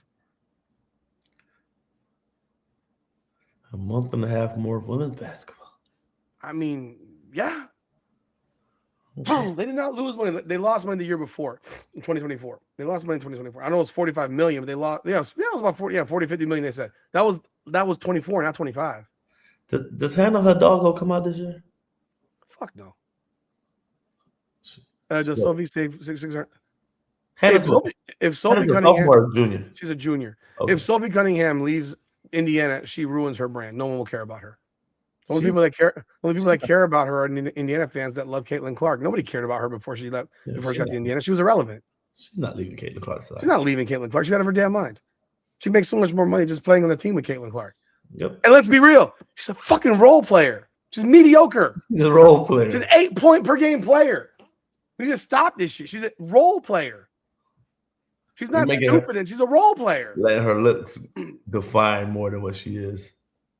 If she was ugly as fuck, none of these people would care about her. We all know this already. None of them would care about her. I know this already. This has been proven over and over again. It's the Lexi Hull Sophie Cunningham delusion syndrome.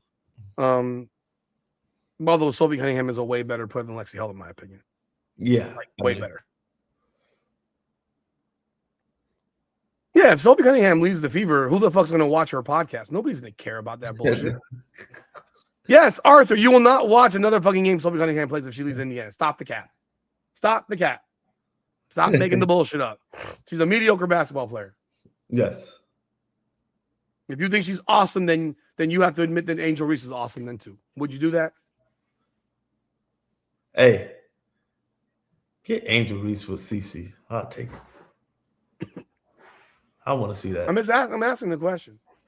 What? Would you admit that? Would they then admit? By the way, apparently Cunningham's visiting New York right now as an unrestricted free agent.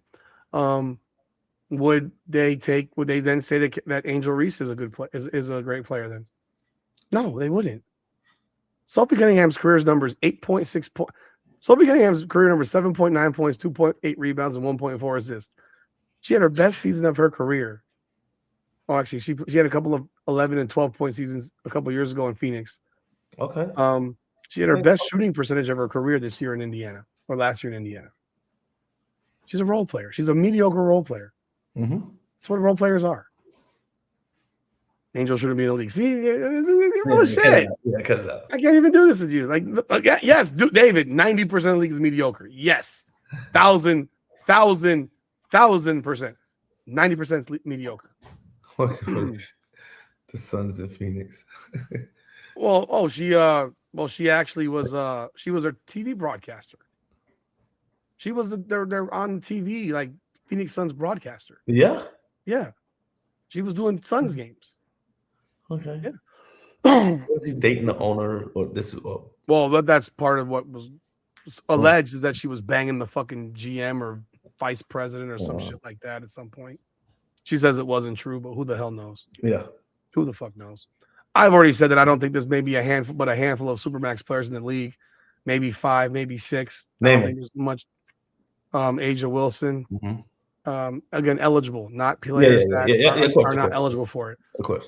Asia Wilson, Nafisa Collier. Mm-hmm. Sabrina? Marginally. Mm-hmm. I think Brianna Stewart would get it because she's her she is, but I think her play anymore. I think her play at this point is not worth it. Mm-hmm. Sabrina would get it probably, but I don't think her play is worth it either. So you only got 2 players. So I don't know who else you can think. 2. Like I said, handful. There's less than a handful. I don't think Kelsey Plum's a max player.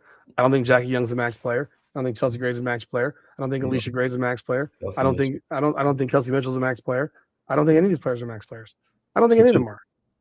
I mean, we have this whole concept of max is like you're the best, and that's the problem. If that's the best, then the league is fucking trash.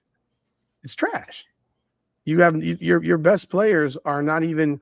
I mean, 2 of your 3 best. I mean, I'm gonna be real. 2 of the 3 best players in the league are on rookie deals. Lester, leave you alone with my Caitlin Clark, and fucking Paige Beckers. It's 2 of their 3. That's 2 of the 3 best players in the league. Mm-hmm. Like, we can stop the bullshit. You don't have to like Paige Beckers. She is the 3rd best player in the league right now. Over Nafisa? Sorry, 4th. Okay. 2 of the 4 best players in the league are on rookie deals. Mm-hmm. So she's the 4th best player in the league. That's it. Like, we're not talking like we get so disgusted about shit when we're hearing that people would pay Tyler Hero max dollar. Are you crazy? Are you crazy? We get mad that he's making $32 million a year because he stinks, in our opinion. And he's not worth that. But Paige is not overrated. No, she's not. Yeah, no, not. No, she's not. No, she's not. You don't know. Paige Beckers is one of the top 4 players in the league right now. She's fucking really good. Like, stop the garbage. Stop the garbage. If you want to say blasphemous, silly crap, she is elite in this league. Her game maybe not as fun as she's not fun. She might be boring. She is absolutely fantastic. Mm-hmm. And if you think differently, I mean that's you just being a hater. It's okay. Alyssa Thomas could be a max player. Okay, there we go. She could be. AT is a max player. She's not a nice player. I said a max player. Oh, a max player, because she ain't a nice player. Her game fucking is brutal. Yeah, AT is a. There you go. That's the 3rd. That would be it. Nobody else. No, you're full of shit, Arthur. You think that Paige Beckers is overrated? You're out of your fucking mind. You're out of your fucking mind, dude. Where would you rate her then, Arthur? Where would you rate her? Where would you rate her as one of the? Where would you rate her amongst the best players in the WNBA? You tell me right now. I'll wait for your response. I'm interested in that. I want to hear where you got her rated amongst. Where would you rate her amongst the best players in the WNBA? 1, 2, 3, 4, 5, 6, 7. And if you tell me 10 or 15, no, Arthur, we don't care about your the special whistle. We That's want to bullshit. know. That's bullshit. Shai Gilgeous-Alexander gets a special whistle, and there's no one that would say he's not a top 5 player in the NBA. Like, stop it. Top 2, top 3. Asia Wilson gets a special whistle. There's no one that thinks she's not a top 3 player in the WNBA. But most of these players get a special whistle because they're good. Stars are top. Stars get special whistles, except for Caitlin Clark, and that's the way you view it. Fine. Where would you rate Stephen Curry? Yeah, he don't get a whistle for shit because he shoots jump shots all day.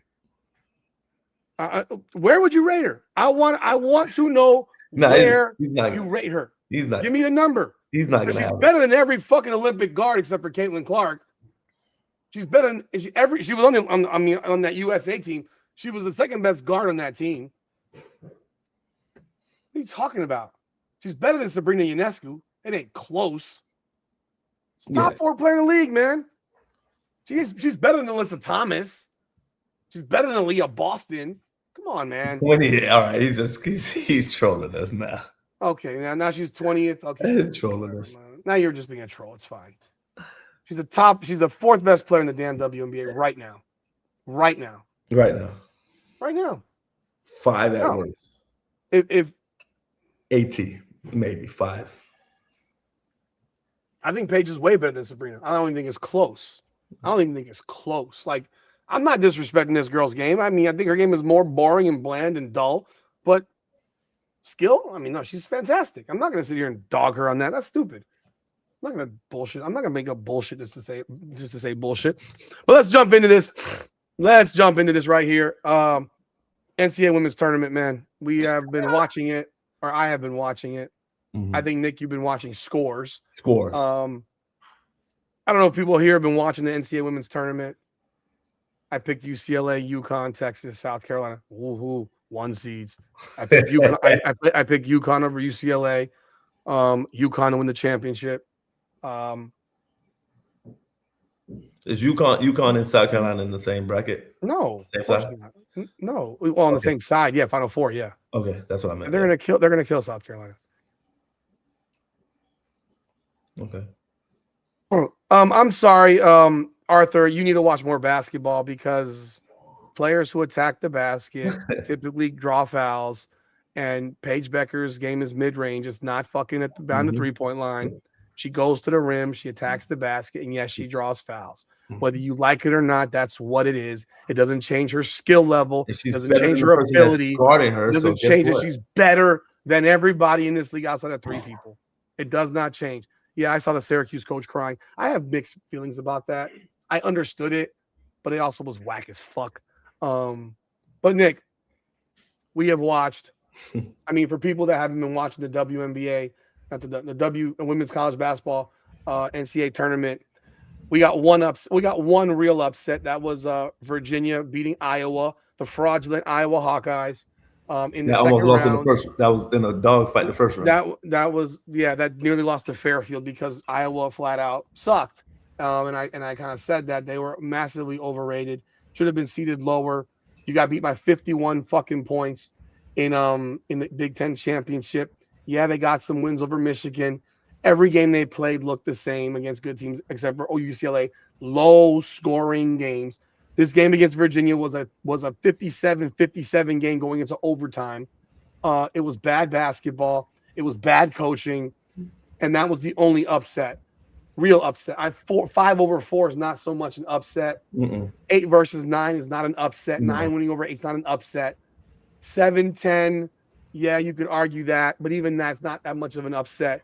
Upsets to me are 6-11, 5-12, 4-13, 3-14, 2-15. We've only had one, I think, women's team win as a 16. That was Sarah Strong's mama, Allison Feaster, with Harvard against Stanford years ago. I remember watching that game when it happened. But when I watch games that are 103-34, 101-61, 65-12. 65-12 at halftime. Understand, people. UConn was up 65-12 in a second round game over a 9 seed. At halftime. Yeah, that Iowa win over Florida in the men's tournament was fucking amazing. That was an amazing job. A 9 seed will put you around the 35th best team in the league. But Yeah, if you're an 8 seed, yeah, you're the ninth. You'd be the 33rd to the 36th best team in college basketball. In men's basketball, those teams can beat a 1 seed. Yes. In women's basketball, those teams ain't winning shit. No. Those teams are gonna get drugged. LSU was up 44 against the number 17. 54 against the number 7. You kept saying 7 seed. 7 seed. 7 seed. My bad. They got beat. They beat a team that's in the top 30 by 54 points. That's not a basketball game. That's a bludgeoning. Is that a product you want to show and you want to be parading around everywhere? And then you got ESPN. Like, you go on ESPN.com, the first thing you see is women's basketball. Why? Especially the first 2 rounds. Who the fuck cares? Who cares? Why is it the first? It's above the men's scores. What people actually like. Normally, you put things out there at the top of the list that people are interested in seeing first, right? Most pages, like maybe except for the WNBA page, their website is shitty. But most pages, horrible. Most pages where you are broadcasting something, or you got viewers and people doing clicks and views and stuff like that. You put the things on there that's more than likely that people care to see first. Just like if you were doing topics for a show, like we talk about things that people care about first, right? Like, so you don't put the things that's on the 5th or 6th thing as we want to talk about at the beginning of the show. So I don't understand why ESPN feels like they have to push this narrative and this agenda on us when we know it's a crappy product. Now, I think and I believe that women's basketball should be cut down to 8. But I'll be nice. I'll give you 16. We could call it the Sweet 16. It could be Cinderella story. Sweet 16 is good. I think there's about 16 teams that's probably viable. It makes it realistic. We could probably get an upset from 1 and 4 more than this shit, or actually games that's actually watchable. But 64 teams, Rudy, are they having a play-in, or is it 68 teams? 68, Nick. Are you out your fucking mind? What? You don't have to do everything the men do. There's no. They do. They need to be included in everything. This is what we have created in our society, and you're part of the problem. Me? You do shit like this. You like to make women feel good about everything. You do this shit. Yes, you. Call a woman fat on one of your videos. You'll never do it. But you call a man fat. Oh shit! You know what? I was supposed to make an Audie Cruz video. Man, you ain't making no Audie Cruz shit. You talk shit about you're like Stephen A. Smith. You talk shit about Zion eating up a storm. No, call him a fat ass. That motherfucker will never say. I was supposed to make an Audie Cruz video. Audie Cruz being a fat ass. It said I got the picture and everything. I was ready to go from that dumbass article she did on ESPN, telling about I'm okay with it. And we all hyping up her being fat and overweight, and your thighs is rubbing against each other, going up and down the court. She falls down, look like a goddamn earthquake hitting the goddamn ground. If you're using that shit, just if you say, hey, as a person for sports, and I use my power, and this gives me the most power I can be, a powerful person, and that's my advantage. I can give you that. But to say that you're okay with this for your life, bullshit. Nobody's okay with just being sloppily overweight. Nobody. Audie said that body got her. No, it ain't nothing. Against scrubs who are half her size, yeah, she'll make layups, and the people will score on her at will. They're gonna score on her at will. She's useless. And they lost in the first round to Syracuse. They couldn't even get out of the first round. Bum ass. I don't give a damn what she did on the court. She's a bum. But again, we literally are sitting in this dreamland where we got to make everything equal. Fuck equal. It shit ain't equal. Nick, I'm going tomorrow to Twin Peaks. I'm going to apply for a job. Yes. I'm going to wear my shit like this and show my fucking titties and wear pants hocked up to my ass. Wear boots. And I'm gonna say, Twin Peaks, you need a man in a bra and booty shorts. Yes. So I can sell beer and sell food because the men here want to see that shit because I deserve it because this is equal. Fuck that shit. Mm-hmm. I don't ever want to see no dumb shit like that. No. That's why men don't work at Hooters. That's why men don't work at Twin Peaks unless they're the manager. Yes.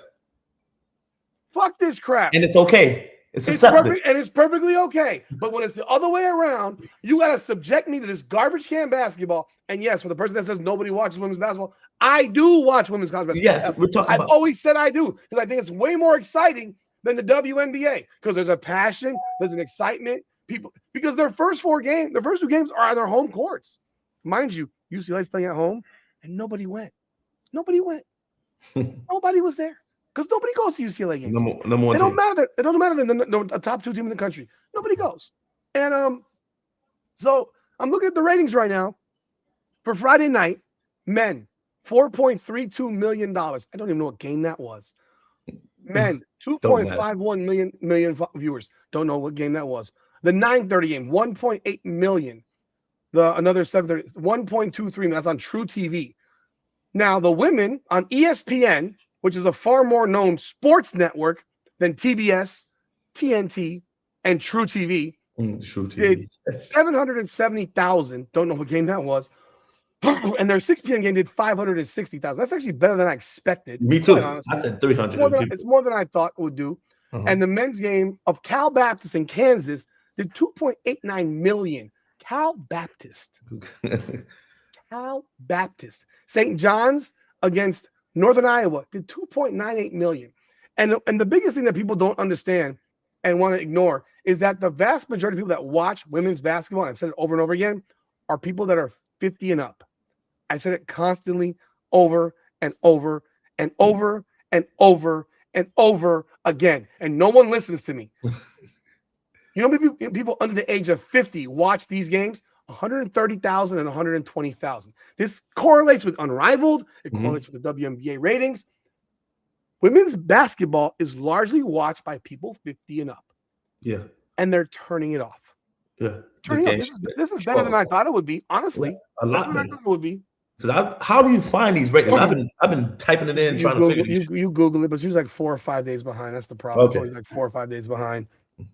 And because they like to hide shit. Okay. Here's Saturday. Let's see if Saturday. We got Saturday. The women's games. 460,000, 410,000, 300,000. This is on ESPN, ESPN2. The men did on True TV 890,000. This is Saturday. 1.04 million on True TV. 1.63 million. Remember, Saturday night people go out. 2.82 million, 2.82 million, 3.77 million, 5.65 million. Illinois and VCU did 5.65 million viewers. Jesus Christ. I mean, more people watch that stupid flag football crap with the Team USA bludgeoning all those NFL players than they did watch the NCAA women's basketball tournament on Saturday. Which I thought was hilarious. The NFL players cannot play in the Olympics. Let those guys who play flag football play flag football. They are better. It's a different game. So these are the ratings for the 2 days. I'll have to compare them to last year. I don't know what they were last year. I don't remember. But the fact of the matter remains, people don't watch this shit. And you're putting on games that are 101 to 47, 116 to 58. I mean, the blowouts, 96-43. Imagine what the UConn game would have looked like if they actually kept playing hard. It's 150. Imagine if 65-12 at halftime, what that game could have really looked like. It sounds like 130 to 24. I do not do math. It would have been about 100. Like, literally would have been about 100. Oh, my gosh. You know. Yeah, okay. Let me tell you something, Arthur. You don't have to be disrespectful. Number one, this podcast existed before Caitlin Clark. It wasn't started based on Caitlin Clark, so I'm going to educate you a little bit on that. This podcast does not exist because of Caitlin Clark. It was a broad sports show. We talked about different topics, and one day I did a video on Caitlin Clark and Angel Reese, and it popped. And that's why I started doing a lot more women's basketball, because I had no idea that people actually gave a fuck about them. Mm-hmm. I didn't. I didn't. If I had known that, we were on a show and we were doing a live show and the thing just exploded, this video. And if I had known that, I would have started a channel completely separate of this. Mm-hmm. That would have been just about Caitlin Clark and nothing else. Because it also hurts my algorithmic performance in other videos. Yeah. Because I started covering the Miami Hurricanes, and it took time to beat up the algorithm that has me just showing up for Caitlin Clark shit. So I had to fight through that. My combat sports, I would rather do combat sports all day long over this dog shit. But guess what's fucked up my combat sports ratings? This. But I'm not going to go backwards and now make a fucking channel on Caitlin Clark. I'm not doing that.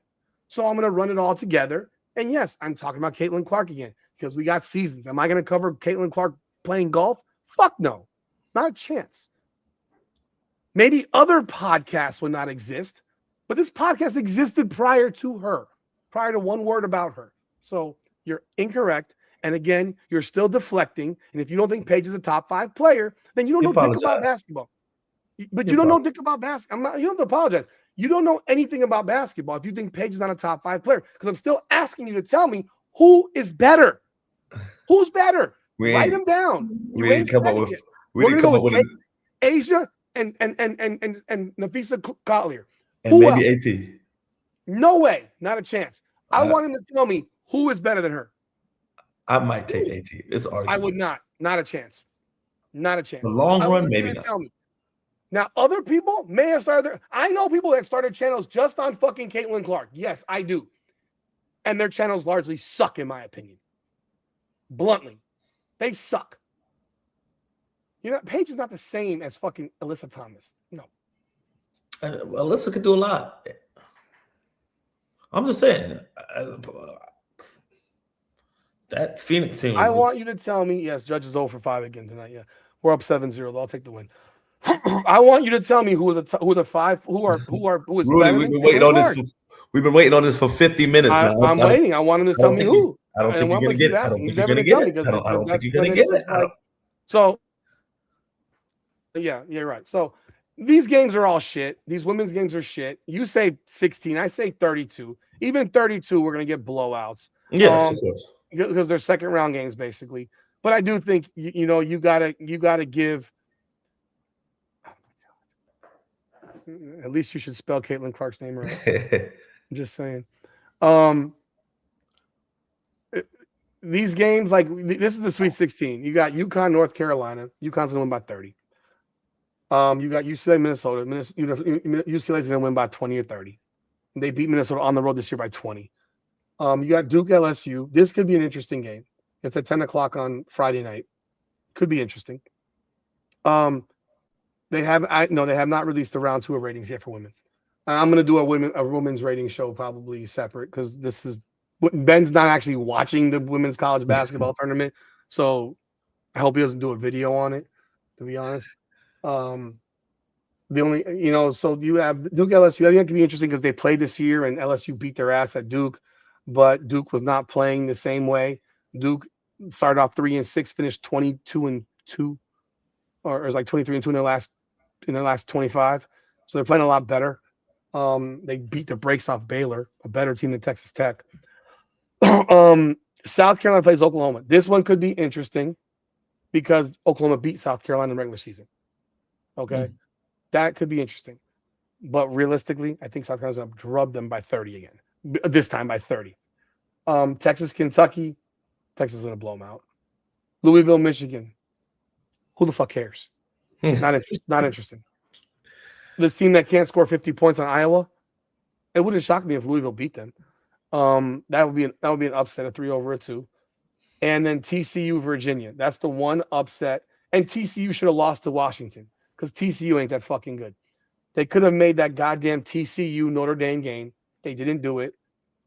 And now we're sitting here, and the only game that I give a fuck about that I actually am really interested in watching, Nick, it's at 2:30 in the afternoon on Friday. I mean, who schedules this shit? But you talk maybe because that's the only game. But Thursdays and Fridays it starts up. There's no Thursday. There's no Thursday for women. It's on Friday. Well, for women's, they do Friday. Women is Friday, Saturday, men do Thursday Sunday, Monday through Sunday. Yes. The women do Friday through Monday. Notre Dame, Vanderbilt, Hannah Hidalgo, Michaela Blakes is the only fucking game worth watching that you better turn that shit on because those two guards are going to go at each other. I hope it's a great game. I expect it to be a great game. I expect it to be a competitive game. For Notre Dame to win, Hannah Hidalgo got to play out of her fucking mind. That girl had 8 steals last game against Ohio State on the road. How did she do it? She's incredible. She's 5'6". She never stops going. She's not a great perimeter shooter. Michaela Blakes is a beast. Like Michaela Blake's right now is, I think, 4th all time in scoring through the first 2 years. She's gonna pass Caitlin Clark if she hasn't already passed her yet. If she can get another game, if she can win, if Vanderbilt wins over Notre Dame, and Vanderbilt gets to play against UConn, Michaela Blake's could be the number 1 all-time scorer through 2 seasons in college women's basketball. It could very well be that. Hey, Arthur, if you're just here to troll now and say great game, if you don't want to watch it, don't watch it, dude. Don't watch it. Like, I don't understand. Like, you don't have to be like that. You don't have to just comment negativity. It's okay. Like, I mean, God, dog. I mean, a little bit odd now. It's the one game that I think is worth watching. You have 2 great players who are gonna ball out, and they're gonna give max effort. Win or lose, they're gonna give max effort. And then they put it at 2:30 in the afternoon on Friday. It just doesn't make sense to me. You have a 10 o'clock game with LSU and Duke on that night. How is that not a primetime game? They're putting UCLA and Minnesota at 7:30. I mean, probably also are they all in the same region? Because I know sometimes that changes things. This is the Sacramento Regional. So why in the world would the Sacramento Regional have them playing at 7:30 and 10 o'clock? So that's really 7 o'clock their time. It's literally 4:30 and 7:30. Why not flip flop them? That's prime time in their area. Why not put UCLA and Minnesota at 10 o'clock? Because for the LA crowd, because the East crowd is Duke LSU. Yeah. That's a better game. People turn this shit off at 10 o'clock. You don't have to leave, Arthur, but you're trolling right now, and you're just being kind of annoying with respect. Like, you're just being negative. If you only watch women's basketball for Caitlin Clark, then yeah, get off the podcast, because I'm not talking about Caitlin Clark right now. It is what it is. I'm sorry. Like, that's up to you. You can be sensitive. I don't know why you're so fucking sensitive. You're saying nothing but negative shit in the chat right now. It's kind of irritating. And I don't know what the purpose is. Like, you're trying to draw me in, trigger me into something. Feel free. TCU, Virginia. TCU should win that game. But Virginia showed me some good guard play. TCU, I was not impressed with against Washington. They should have lost that game. South Carolina, that's a Saturday game. Both those are Saturdays. So South Carolina's on Saturday at 5 against Oklahoma. Virginia, TCU's at 7:30. Why? Why would your lesser game be at 7:30? Like, who's scheduling this shit? Who's scheduling this shit? They're not putting the primetime game in prime time. It's beyond me. I don't understand it. It doesn't make sense. It doesn't make sense. So, but yeah, going back to what you said, like you said 16, I said 32, but 64 and 68? 68 is blasphemous. You think that 4 teams, you think these teams should be playing to get in? Dude, if you're telling me right now that the men have been talking about increasing to 128, there's been that conversation of increasing to 128. That's crazy. You know what the women would do? 128. They'd want 128. Can you imagine the trash shit you would have to watch at 128? Like, if you thought 103.34 was bad, you would get some Deerfield Beach High School back in the day. You get some Deerfield Beach High School versus like Douglas 104-4 scores, like shit like that. You're talking about you'd be getting the bad teams from the MEAC, the bad teams from these other conferences. The good teams are getting beat by 70. And they're being nice. And they're calling the dogs off after the first quarter. Yeah. I'm floored. I'm floored. I mean, USC, my God, they got beat by 40 by South Carolina. I texted you. I said, when have you ever seen a number 1 recruit in the country get beat by 40? By 40. You think the number 1 recruit in the country for men would get beat by 40? That'll be anybody. Well, that's Dude, AJ DeBosta went to BYU. And didn't get beat like that. I don't think that dude got beat by 40. He went to BYU. Obviously, the Boozer boys didn't get beat by 40. They went to Duke. That's a big boy. I mean, the worst game they had all year, they lost.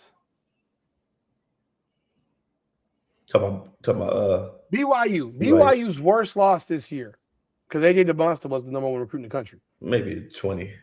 They lost by 22 to Cincinnati on the road. That was their biggest loss. Otherwise, they lost by 7, by 8, by 13, by 7, by 11, by 7, by 8, by 3, 13, and 2. That's what they lost to. That's what they lost to. And 8. That's worse than going to USC. Way worse. Fucking USC last year had 4 McDonald's All-Americans on their team last year, and they all left. They all left. The Yankees won 7-0, by the way. Yankees win. Yankees win. We're going 162-0 as usual. Here we go. I always do it first game of the year. If we until we lose, we're going undefeated. We are going undefeated. The first year. First team to do it. Wow. What do you, Philip, KTV, Angry Fan, Ben Daniel, Venom, Charlemagne, Charge the Game, Mick Talks Hoops, JTL, CDS, W360, Robin. What are you saying? All Caitlin coverage. I'm not all Caitlin coverage though. None of them. They are all those channels are all Caitlin coverage. There were people this year doing Iowa live streams. Why? Exactly. Why? Why? Oh, Hannah Hidalgo wasn't even named an All-American this year, which was a disgrace. How is Hannah Hidalgo not a first-team All-American? AP All-American. That girl is good. How was that girl a first-team All-American as a freshman, but she's not a first-team All-American as a junior with better numbers? Lester, all right. Your budget, Ben, I guess. Hannah Hidalgo gets no respect. I mean, they hate that girl. They hate her. She's Catholic. Lester, she likes boys. She likes men. She's feminine. Cute. But yeah, they hate her. They genuinely hate her. It's crazy. Why is she not being promoted? And I said that about the black community. Because she ain't a lesbian. I said that about the black community also, because they were all they were all about Angel Reese and Juju Watkins. Why are they promoting the fucking Hannah Hidalgo? Yes. And I said that before. Like, y'all made this whole big old thing. No, we're not just here we like women's basketball. We don't love it. They don't. Y'all are just here for Caitlin Clark. We can admit it. We can admit it. I love Hannah Hidalgo. Yeah, me too. I love Hannah Hidalgo. So I don't know what the post was about that Philip was posting. He posted all that stuff. Our channel was not based on women's basketball when we started.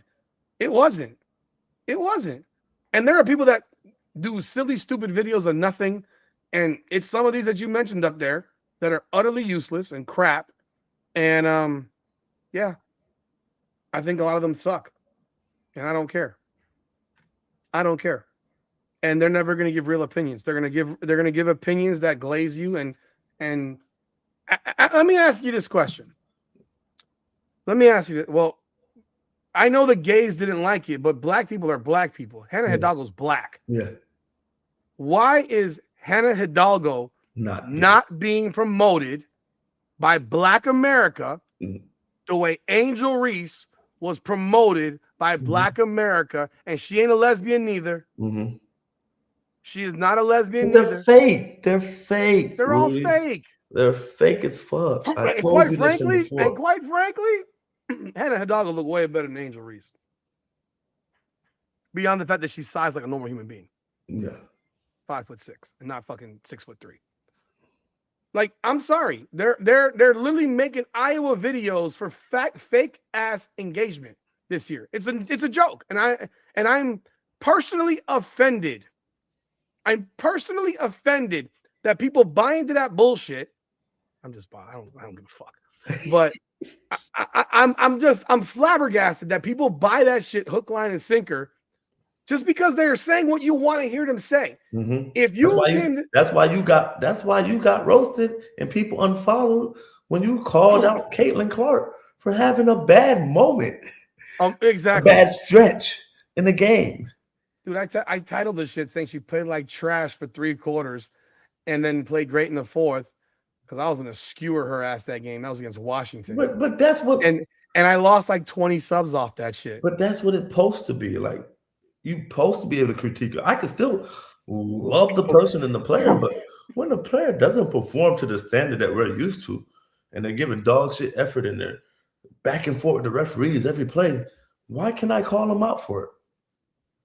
I'm a fan. That don't mean I'm fucking allergic to the truth. Yeah. I don't know. I never understood it. I want you to be real. I want you to tell it what it is. I came from playing sports, so that's what I got. That's what, if I ain't do good, much as the coach loved me, I'll be in film room and I'm getting chewed out. Nick, what the fuck were you doing on this play? You got your ass toasted on this play. Iowa women's basketball is not the most. It's not. It has a large fan base because of Caitlin Clark. Because y'all motherfuckers weren't watching their games before Caitlin Clark, and don't lie about it. You weren't. I know you weren't because I've seen the numbers. I've gone through the numbers of the attendance for Iowa Hawkeyes basketball games pre-Caitlin Clark. Hell, Caitlin Clark's freshman year. Hell, Caitlin Clark's sophomore year, because her freshman year was COVID. Her sophomore year. Even her junior year. You weren't selling that building out until midway through. They weren't selling that shit out till midway through. So don't lie. You don't have to make up shit. Yes, they might be the most watched now because of Caitlin Clark. That is a Caitlin Clark effect. Her effect has impacted Iowa for years to come. For years. It will take probably another 2 or 3 years of being this trash can before the people stop going to games and revert back to not showing up and revert to not watching it. Because to do live streams on a team that's scoring 55 points a game and lose and damn near losing the Fairfield on your home floor, give me a break. Because they know you're not gonna watch their channel unless they talk about it. I will sacrifice to grow my channel the way I want to organically and add other content that goes well beyond this. I'm going to come back to it when it's the season. But I'm talking about women's college basketball, and y'all don't even watch that shit because you're not really women's basketball fans. And I know this. You want to make up Iowa videos to appease something? I'm not going to do that. I'm going to rip that. I think that coach is terrible. That coach is awful. Horrid. There's not a draftable player on that Iowa team. Hannah Stuelke sucks. Y'all don't accept it. She's trash. Thank you, Em, for jumping on board. Future English teacher. Yes. Trash. I know you got to go, Nick. It's 11 o'clock right now. You're flying to Phoenix tomorrow. Yeah.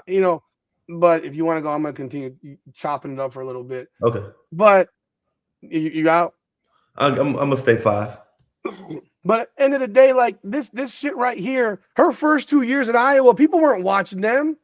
Don't make up shit. Yes, they watch them now. It's not because of these plays. Are you really watching Iowa for this team? You can't possibly be.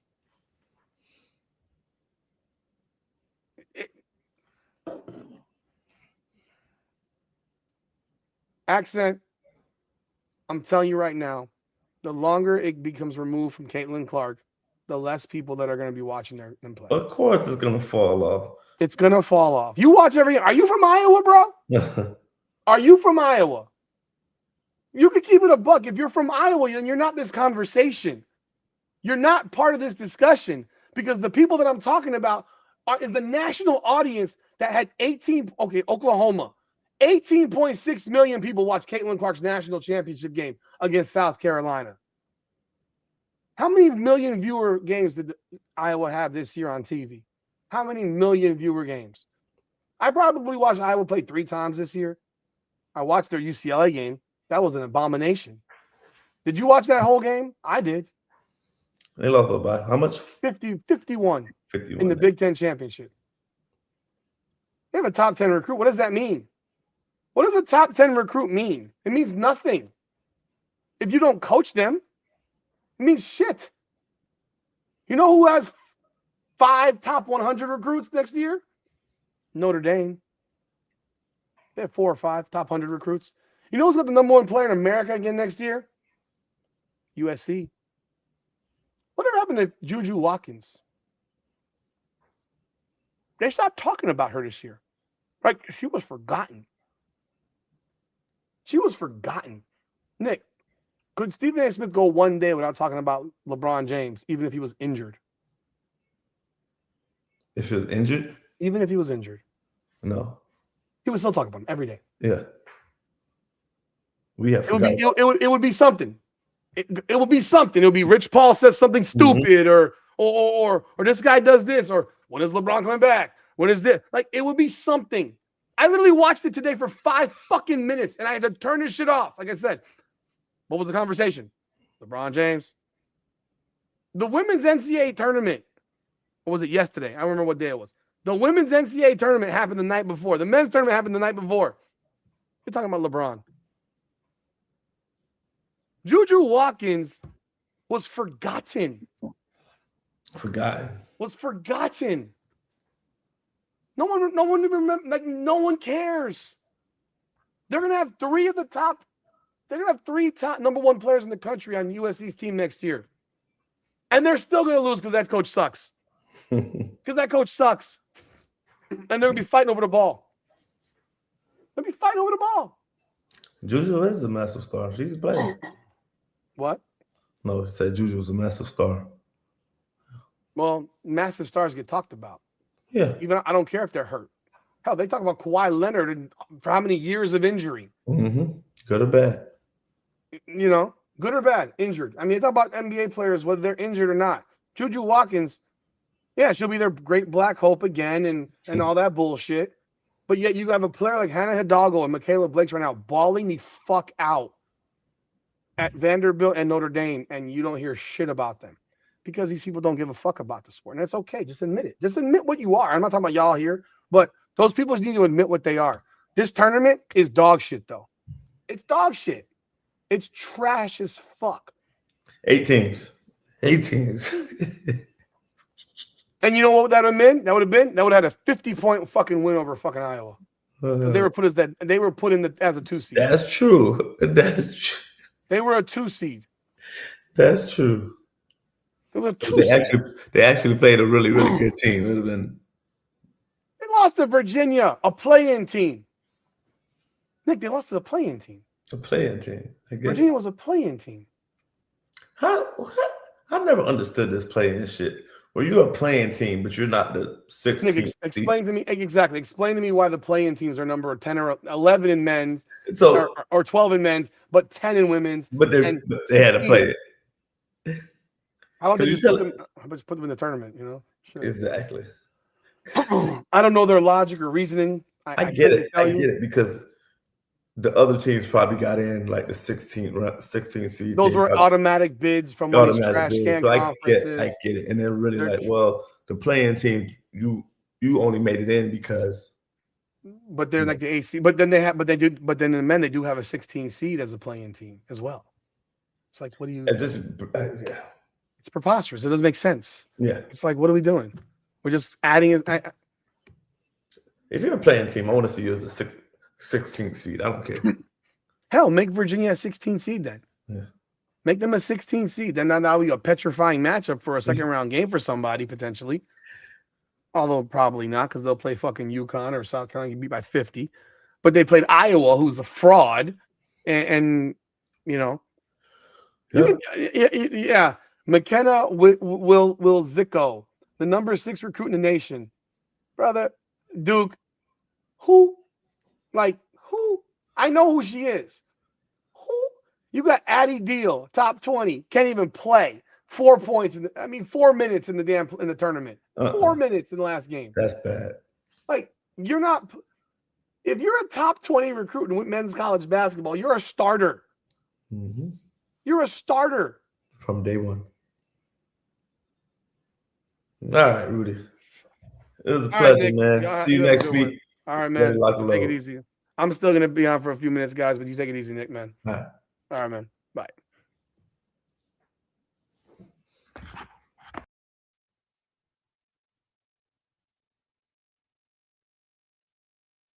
Okay, what am I doing here?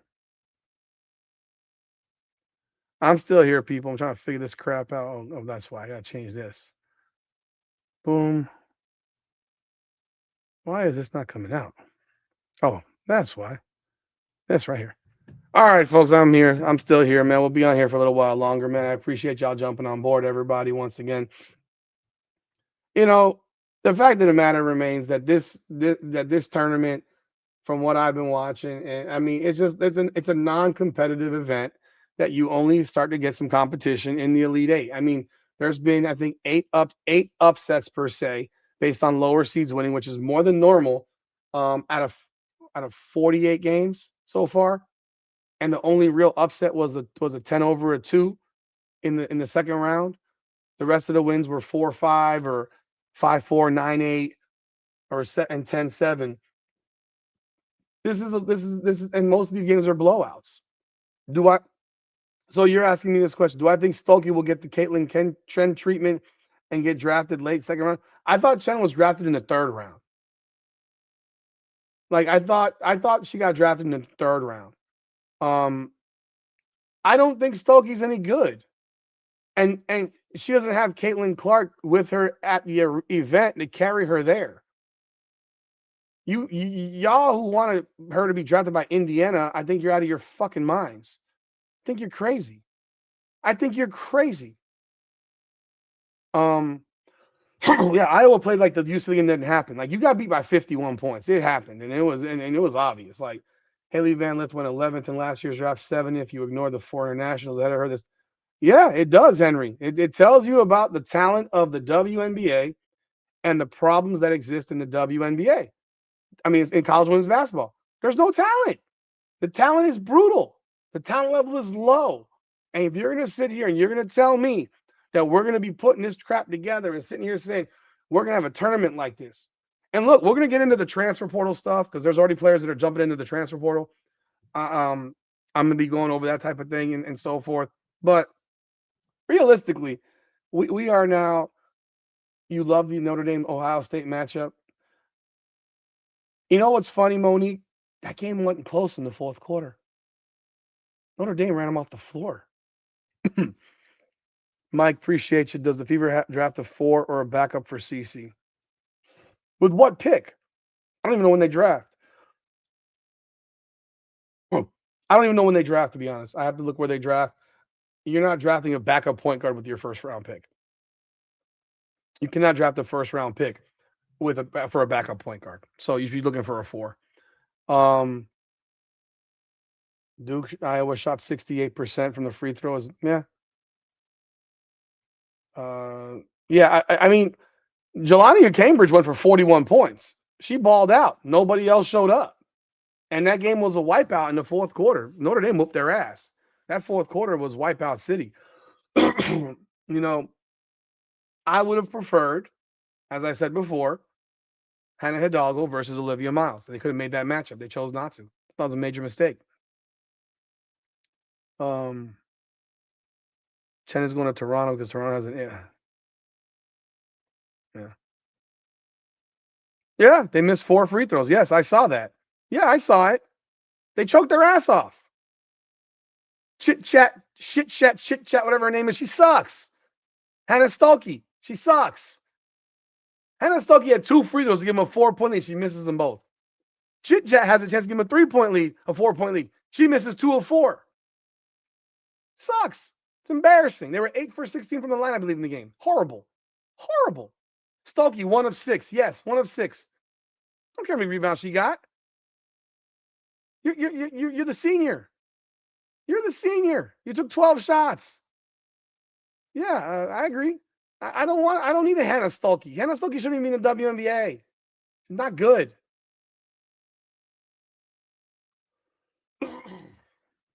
Yeah, you go look at their scores. I mean, look, they got 2 really great wins versus Michigan, but I think we all know that Michigan is fugazi. It wouldn't shock me if Louisville beat them, but I think Louisville is just okay. And I know the one game that UConn played that was close was Michigan early on, and it required Silas Swords playing the best game of her goddamn life. And I'll tell you this, if UConn played Michigan today, they'd beat them by 50. It was a bad day for UConn and the best day that Michigan could play, and they still lost by 3. The game wasn't that close. There was a 13-point game with about 3 minutes left, and then Silas Swords started going ape shit from 3-point range in the last 3 minutes, and that's why the game got close.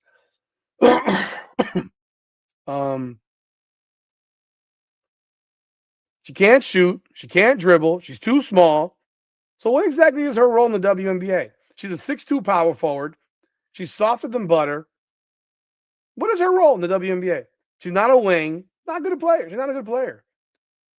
The transfer portal is ruining development. Oh, that's for sure. Absolutely. That's going on in everything. Stulke and Crooks. No. Stulke will not make the league. I don't think Stulke. I don't think Stulke's in the league any. If she gets drafted, I don't think she makes a team.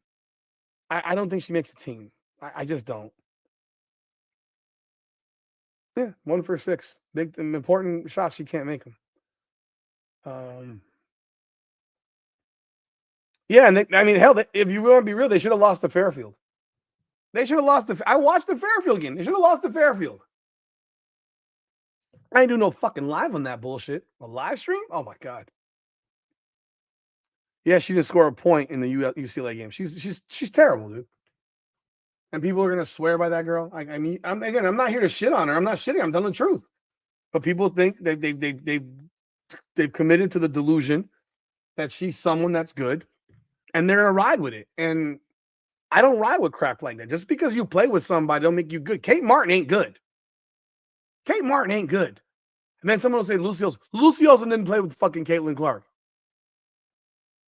What's going on, Courtside Media TV? Welcome aboard. No, you wouldn't. No, you would not. You're out of your mind. Then you'd be taking a bench warmer. She would not play. You don't have to like Natasha Howard. She would take Hannah Stulke's cookies, man. Stop. And they were all bums.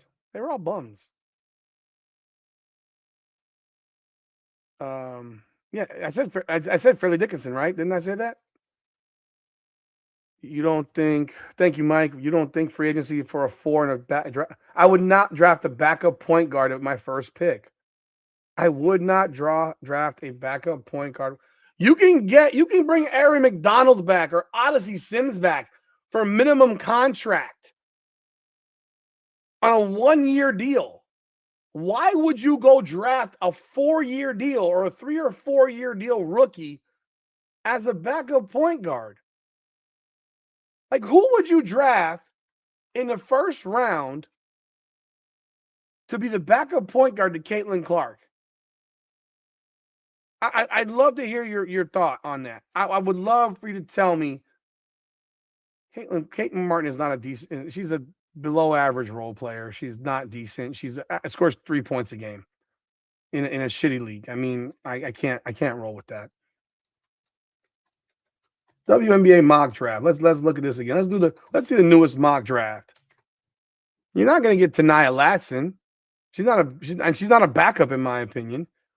5 days ago, the current draft right now has Indiana drafting Gabriela Jaquez. She's not a point guard. She's a wing. And if Gabriela Jaquez is what you think is a good player for the first round, I am flabbergasted by that one. That one, Jaquez is not a fucking first round level talent. Not even close. Yeah, and why would you take Stulke when you already got Timpson? Makes no sense. I mean, Timpson is 1,000 times the athlete. Hart doesn't mean shit to me if you can't play. I'm sorry. Like, you can ride with that. I don't ride with Hart. Don't mean shit when you can't play. I said Fairfield. Did I? Oh, okay. Fairfield. I meant Farley Dickinson. You're correct. Timpson is way better than Stulke in every which way. Even her collegiate stats are way better. There's no system. What are you talking? There's no Caitlin Clark system. Stop believing that shit. The system is whatever the head coach puts in. The head coach, whatever the head coach puts in is what the system is. This is a higher level of ball. They are not good enough. They're not good.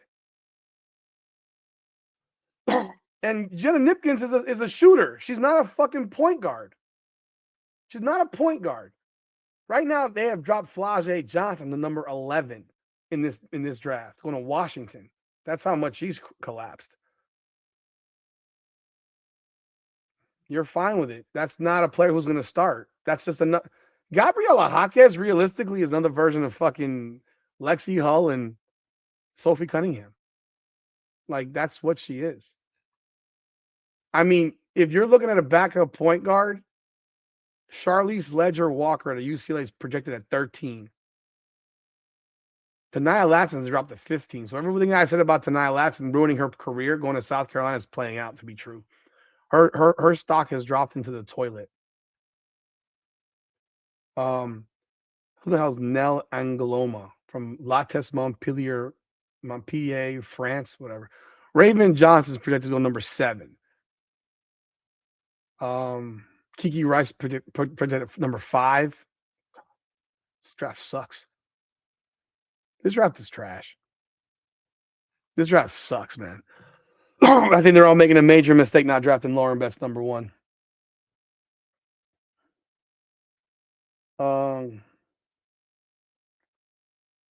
Here. Let me see. Can I do it? Let me see something here. Okay. Here is the New York Times. It's Athletic.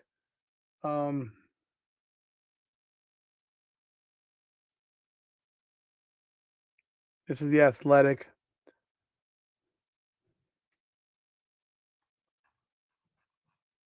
They got here right now projected number 1, Awa Fam from Spain. Then they got AZ Fudd at number 2 to Minnesota. Seattle going with Olivia Miles. Lauren Betts to Washington. I don't know how you allow a 6'7" center to go 4 picks down. I don't get it. Kiki Rice number 5, Chicago. Portland Fire number 6, Ayana Martin out of Spain. Toronto Temple going with Raven Johnson, South Carolina. Golden State, Nell Angloma out of France. My God. Jana Neepkins at number 9 to Washington. So you're drafting a player that's the same as Sonia Citron. Whether Betts is overrated or not, she's 6'7", and she's dominant around the rim. And you can't. Y'all remember any of y'all WWE people in here? My name is Enzo Amore, and I'm a certified G and a bona fide star, and you can't teach that. And this is Big Cass, and he's 7 foot tall, and you can't teach that. You cannot teach 6'7" touch around the basket. I know y'all probably envision Camila Cardoso. Lauren Betts is so much better than Camila Cardoso. Like, it's not remotely close. None of these 6'7" women in the WNBA are remotely close to the skill set of Lauren Betts. I'm sorry. It doesn't matter what she averages in blocks, dude. It doesn't matter. She shoots 60% from the field. Last year she shot damn near 65%. You do not skip 6'7", huge around the basket. I'm sorry. Yeah, S-A-W, soft. You don't skip that. Betts is definitely number 1 from their needs. Like, again, you need a big. You're going to go draft a fucking 19-year-old who plays small forward? I saw Awa Fam. She looks pretty goddamn good. She's not that big. She's not a center. That girl ain't a center. She's a power forward. She's a center, not right now. Lauren Betts is the choice. You got to give Paige Beckers a big. You need a big. Like, that's what Paige Beckers needs on her team. And Tiara McCowan sucks. Yeah, Monique. Tiara McCowan is trash. Camila Cardoso is not very good. She's on the wrong team. Lauren Betts is so much better than those two. Hell, she's better than them when she was in college. She's ridiculous. It's ridiculous. I mean, I've lost faith in Flau'jae Johnson, man. I ain't gonna front. I don't have the same belief in Flau'jae Johnson that I used to have.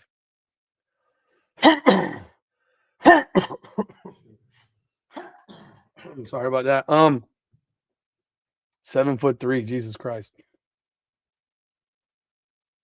You know, but like these are the picks.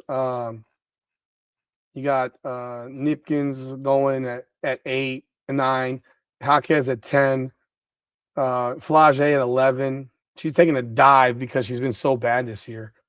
Her mama also needs to shut the fuck up. Medina Olcott, overdrafted. I mean, she's been not very good in my opinion. Charlize Ledger Walker, she's been pretty good. To Atlanta, that's not a good fit. Not to me. Cody McMahon, whatever. Tania Latson, like this draft's trash. Like this, I tell you what, if Tania Latson is available at 11, I would take Tania Latson. And I'm gonna tell you why I would take Tania Latson. Because she's a scorer. She's a scorer. She's a hell of a scorer. And South Carolina fucked her this year. South Carolina messed her up this year. She is not the same player she was at Florida State, but she can fill up the hoop.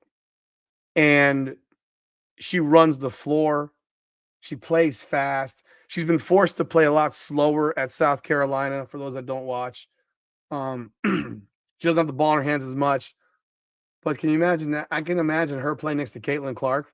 I mean, she could look like Kelsey Mitchell for a rookie contract. I'll just keep it a buck. She could look like Kelsey Mitchell because they're the same size. Same size, 5'8". She's a blur. And I do think that she could be a play. She's athletic as fuck.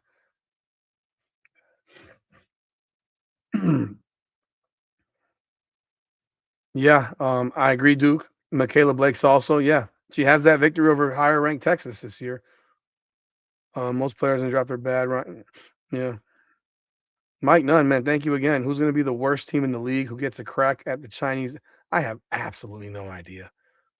I don't know nothing about this tall ass chick from China, 7'3" woman. I mean, look at how Lauren Betts runs. Look at how Camila Cardoso runs.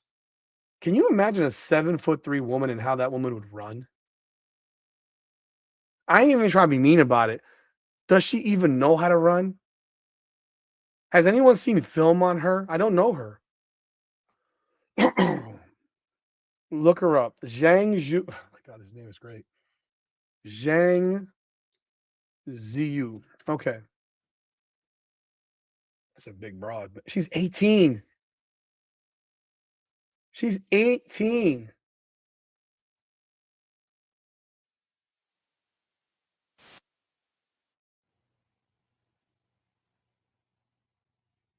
I'm watching some film right here. Oh my God, she's big. She just got her shot blocked and traveled, and they didn't call it. This isn't the FIBA shit. And she's eating up Damaris Dantas. This is embarrassing.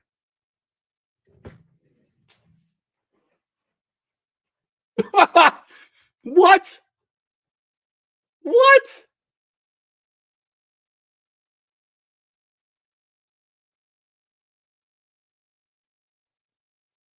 There's a travel. They didn't call that. Dude, she moved her feet. 1, 2, 3. She took 5 steps to take a layup. Oh, shit. I'm showing this to y'all. God damn. I don't need to get this shit demonetized. Fuck. Y'all are watching this with me. God, I thought I was watching this by myself. Oh, damn. I can't do that, by the way. I'm sorry. I can't put this on. I'm going to have the whole damn show demonetized. Y'all saw that shit? That's terrible.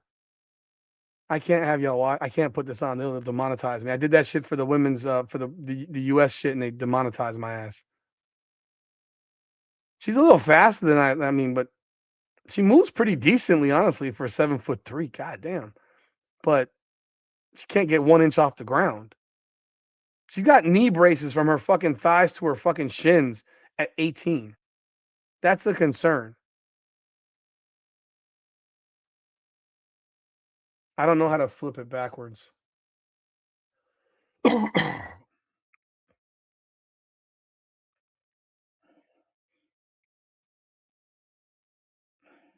Yankees won 7-0 tonight.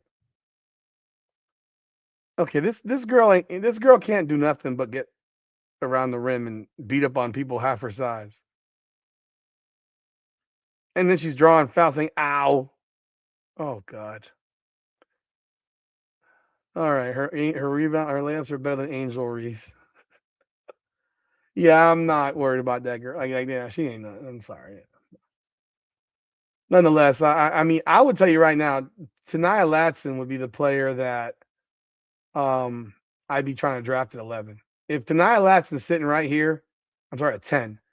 If Tania Latson's right here, I'm drafting Tania Latson. Here's why. Here, beyond the fact that she's a prototype of Kelsey Mitchell, this person says Lexi Hull is an ideal archetype for Hawkins' pro career. So why not unite the two? Do you understand how stupid that sounds? Yeah, I saw the picture of her next to Camila Cardoso. She was so damn. She made Camila Cardoso look like a Smurf. Like, how stupid does it sound right here that we're gonna sit here and say that she is a prototype of Lexi Hull, but we're gonna then draft her and have them on the same team. So we're gonna have the same fucking player. No, they didn't play together. They're basically making it sound like they're the same type of player, so why not have them play together? But that doesn't make a team better. You don't need to have three people that are the same player. Look at any team in the league. Like, they're not. You have positions to fill roles. You got to fill holes. And if the Fever bring back Hull and Cunningham, well, you don't need a third one of these. Yeah, you don't need a third one that's like this. That doesn't make sense. Gabriela Jaquez is a guard for UCLA. She's actually Jaime Jaquez's sister.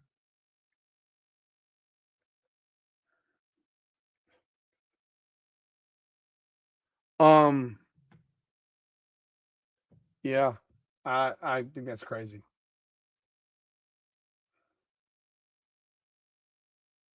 Yeah, this draft is fucking shit. I'll just be real.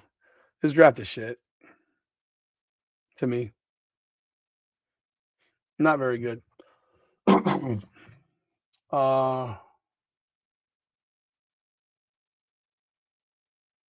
Oh my god, yeah, I would trip her too.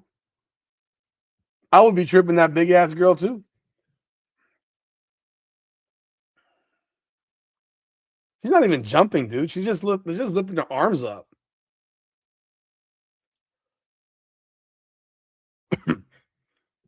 Let's see. Anything else y'all want to talk about tonight before I go? Anything else y'all want to talk about before I go tonight? Let me know. Is there a topic that I have not hit that you want me to rant about real fast before we end this stream tonight? More than telling me to say something mean. By the way, hit the like button. Hit the like button, man. Seriously, I need y'all to hit the like button right now. Sid who? Sydney Colson. Sydney Colson. I'm not gonna talk about Lexi Hall. I have nothing to say about her. She's making them happy about what? I want y'all to talk about something real. Please don't let Liz Cambridge back in the league. Yeah, where will Sydney Colson be next year? I'm gonna tell you this. I brought it up earlier. If you missed it, I think it's time that the Indiana Fever let Kelsey Mitchell go. 7 players are in the transfer portal for Iowa State. Wow, 7 is Fat Girl one of them? No, that's being right. That's not nice.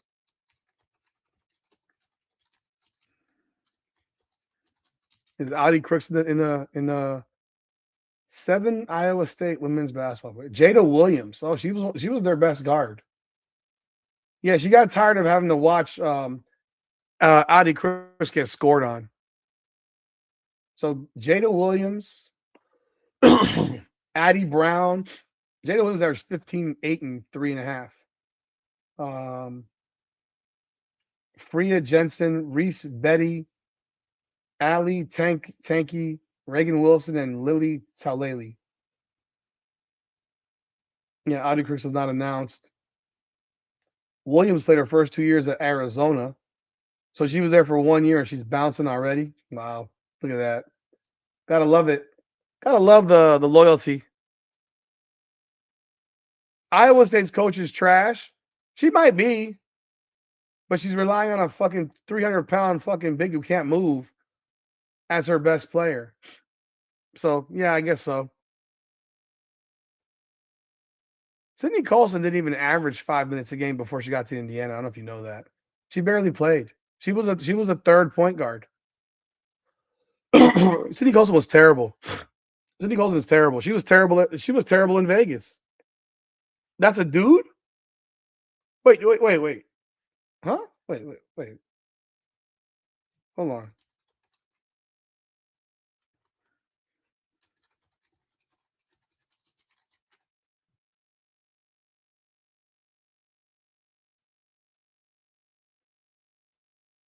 Oh.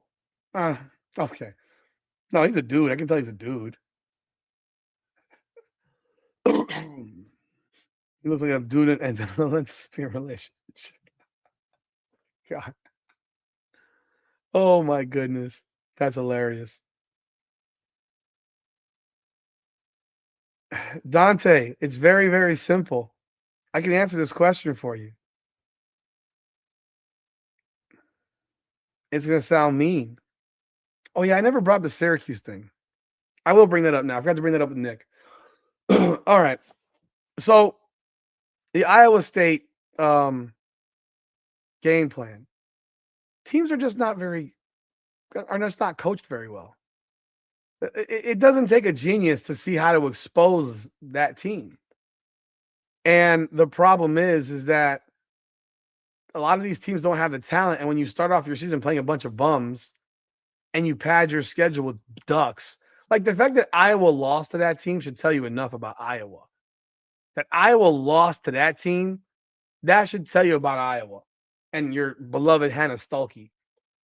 That she couldn't dribble around Audie Crooks and that their guard play is just so fucking bad that they have no real lead guard that they couldn't dribble around Audie Crooks to get layups. But realistically, it's like if you have the athletes, if you don't have the athletes, then it's hard to do it. But if you have the athletes, it's easy. It's cake. That's why in conference play they were so bad. That's why in conference play they lost 10 games. Because it was cake. It was too easy. Watching Olivia Miles run circles around her big ass was wild. All right. The Syracuse press conference. Now,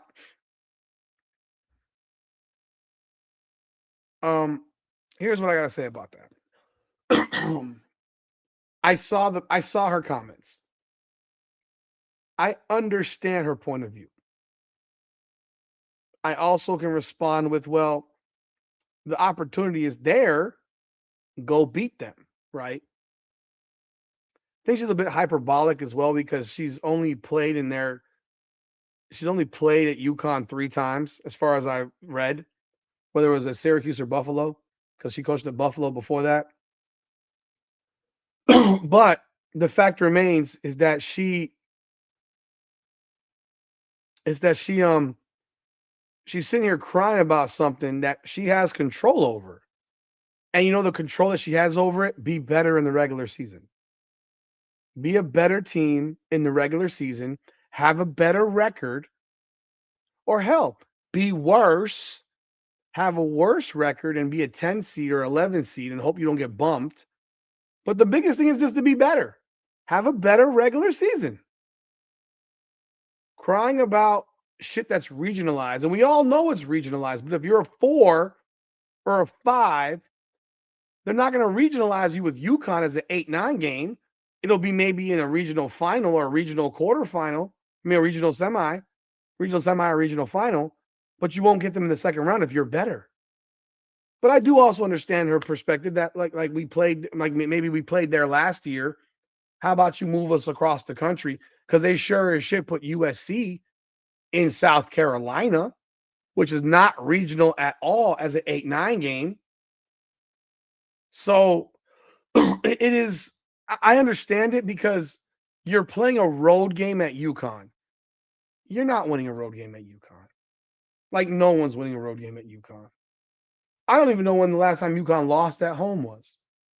but they're damn sure not losing a 9 seed at home. They're not losing to a Syracuse at home. So, and that's part of the problem with the women's tournament is that the first 2 rounds are road games for the teams that are not in the number 1 through 4 seeds. Those teams all have home games for 2 rounds. So which is also why it's really rare where teams lose at home in the tournament. I remember when the Miami Hurricanes beat Indiana as an 8 seed at Indiana, who was a 1 seed a couple of years back when they lost to LSU in Angel Reese's championship year. But I get her feeling. She wants the team to have a chance to advance further than the second round because she knows that they're going to get slaughtered by UConn. She knows it. And that's all her little speech tells me is that she knows they're going to lose. So I just want to have a chance to go further. And I understand it. Get to the second weekend. I understand it, but it does come across really weak. I mean, it comes across really, really weak. So, yeah, win more games. Problem solved. Problem solved. You know, coach from Jacksonville got beat by like 60 points by LSU. And she said, you know what? Man the fuck up. Put your chest out. Get better. I mean, I get her. I get the feeling. Because if I ask you this question, where do I want to play? Would I rather be at 8-9 or a 10 or an 11? If I'm in women's basketball, I would never want to be at 8-9. Never. It's part of the problem with women's basketball. You never want to be an 8 or a 9 seed. Ever. It is the worst position to be in because your second round game will be against the number 1 seed, which means you're going to play UConn, South Carolina, Texas, or UCLA.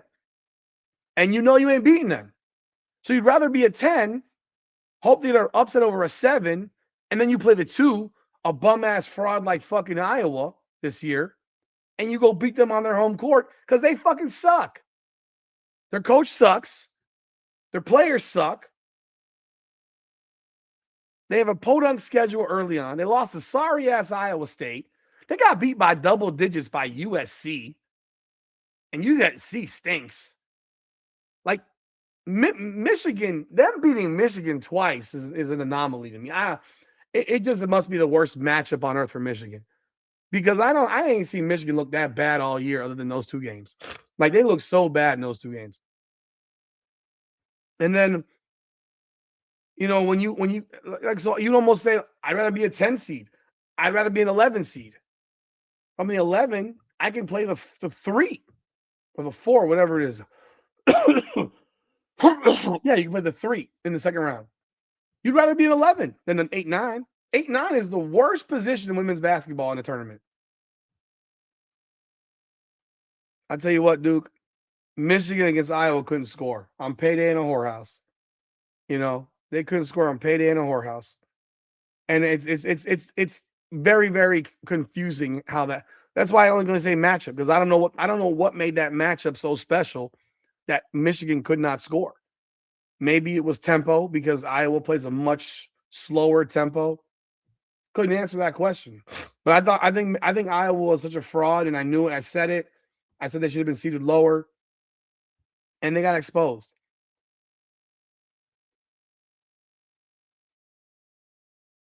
What are you talking about? A team full of freshmen and sophomores? Please, I need you to explain how Hannah Stuelke is a freshman or a sophomore.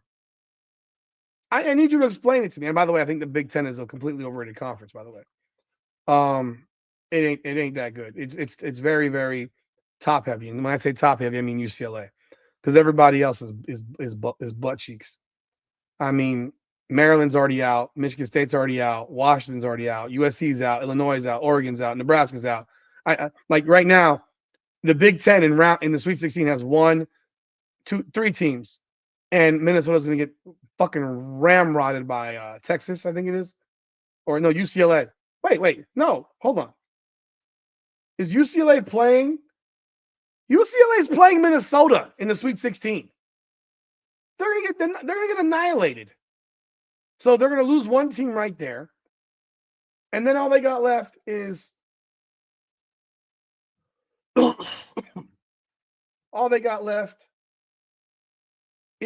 Michigan.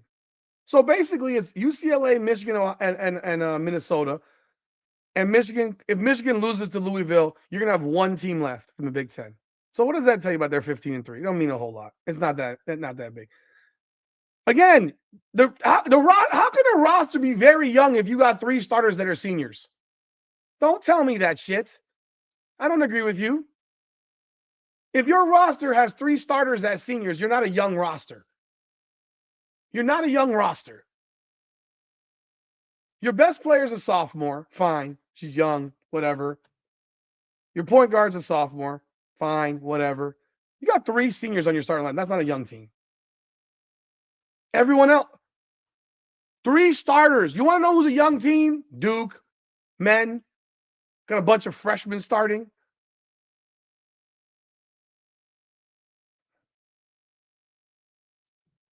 I don't care. You got 3 starters that are seniors. Like you're missing the point. You got 3 starting seniors. That defeats the we have a very young roster conversation right then and there. It's over with. It's over with. You're done.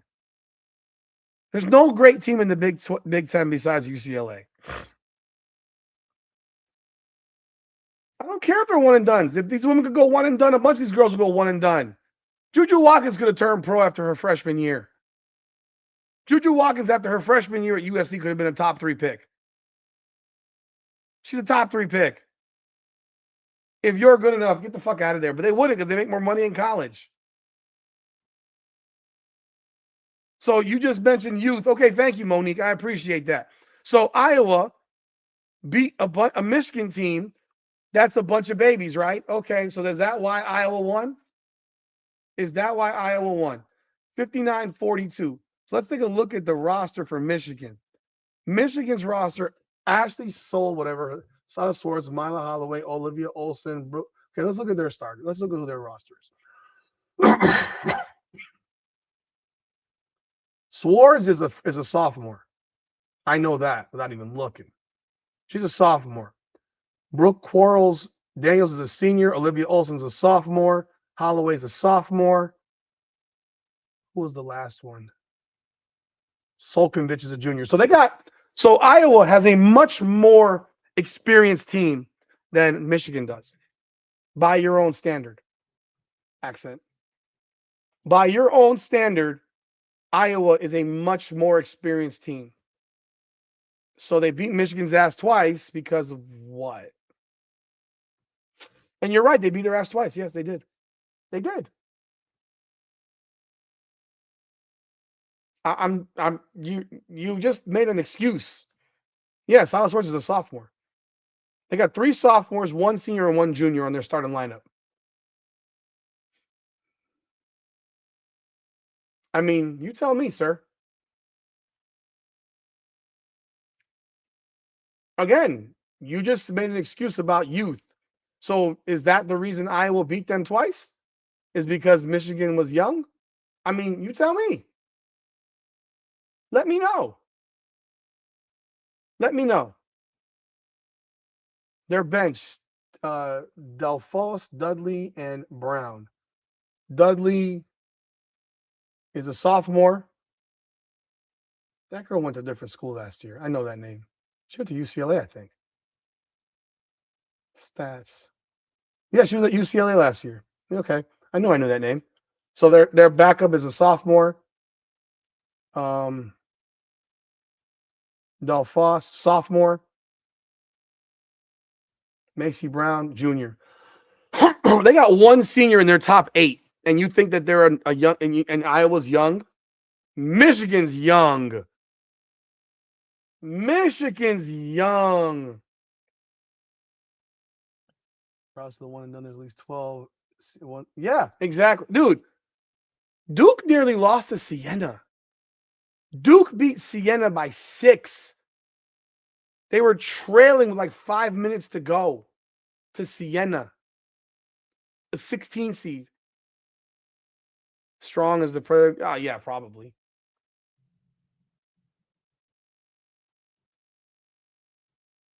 So is that your seniors? I'm hiding as a sophomore. What happened to Stolke? I thought Stolke was a WNBA player. I thought Stolke was a WNBA player. Again, you got 3 seniors in your starting lineup. Iowa's got 1 senior in their top 8. They dragged Michigan down. Okay, I don't know what that means. They beat their ass. They won. They dominated. Yeah, they won those games. They won those games. I'm not arguing that. I think matchups matter. I think there's bad matchups in basketball. Some teams don't match up well for whatever reason. For whatever reason. But Michigan is still playing right now. Okay, you have. Okay, fine. How about the other 2? How about Forback and whatever the other girl's name was? What about the other girl? Forback and McCabe. What about them? What about them? I mean, look, she's a starter. She's a senior. I mean, Michigan's younger than Iowa. Kylie Forback is a goddamn grad student, man. Like, she did? Okay, I didn't know that because I don't watch Iowa like that. So, and I think Chit Chat Right sucks. She's a sophomore. Like you want to make a lot of you can make all the excuses you want. I'm fine with it. Whatever. Make the excuses. All good. Iowa is not going to be better next year. They'll be worse. And Jan Jansen sucks. She should be fired. But that's me. Top 71 recruit. ESPN 2020 class was on the bench throughout Caitlin's champion. That tells you all you need to know about their talent level. Like, they're not good. They don't have talent. Like, they're not talented. This Iowa thing is going to dissolve. Like, it's dissolving in front of your face. I'm telling you right now. The day they go 22-10 and are a 12 seed or a 10 seed after 2 seasons, oh yeah, it's over. Oh, yeah, it's over with. Come on.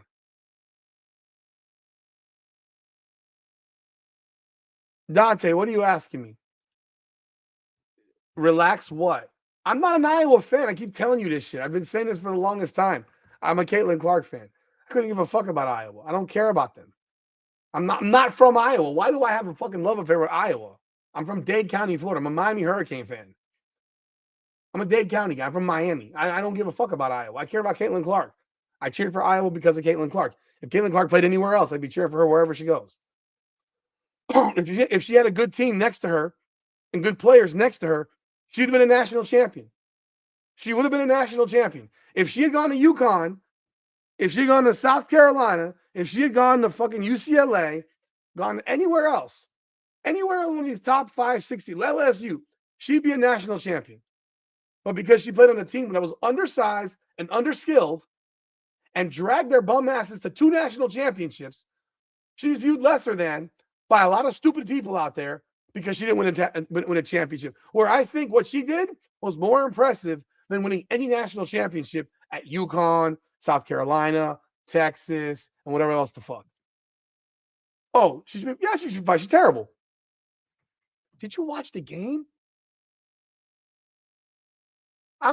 Dante, did you watch the game? Most schools would be ecstatic with a 27-win season. Sure, yeah. Get to the Elite 8. You're a 2 seed. You're a 2 seed. I hate that South Carolina, UConn, Texas, and UCLA dominate women's college basketball. Really, it's UConn and South Carolina. That's really what it is.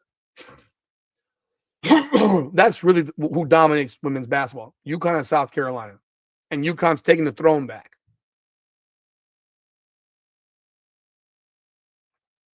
Like what Caitlin Clark achieved in those 2 years, junior and senior year, was nothing short of epic. And I'll tell you this, if she had come back for a 5th year, which she could have, she probably would have won a national championship because they would have beaten UConn and they would have beaten South Carolina. I steadfastly believe that because South Carolina wasn't big last year. They lost all their size. I'm telling you right now, if she had come back, she'd have been a national champion. What she did was amazing. And I think that to me is a lot more impressive than if she had won championships at other schools.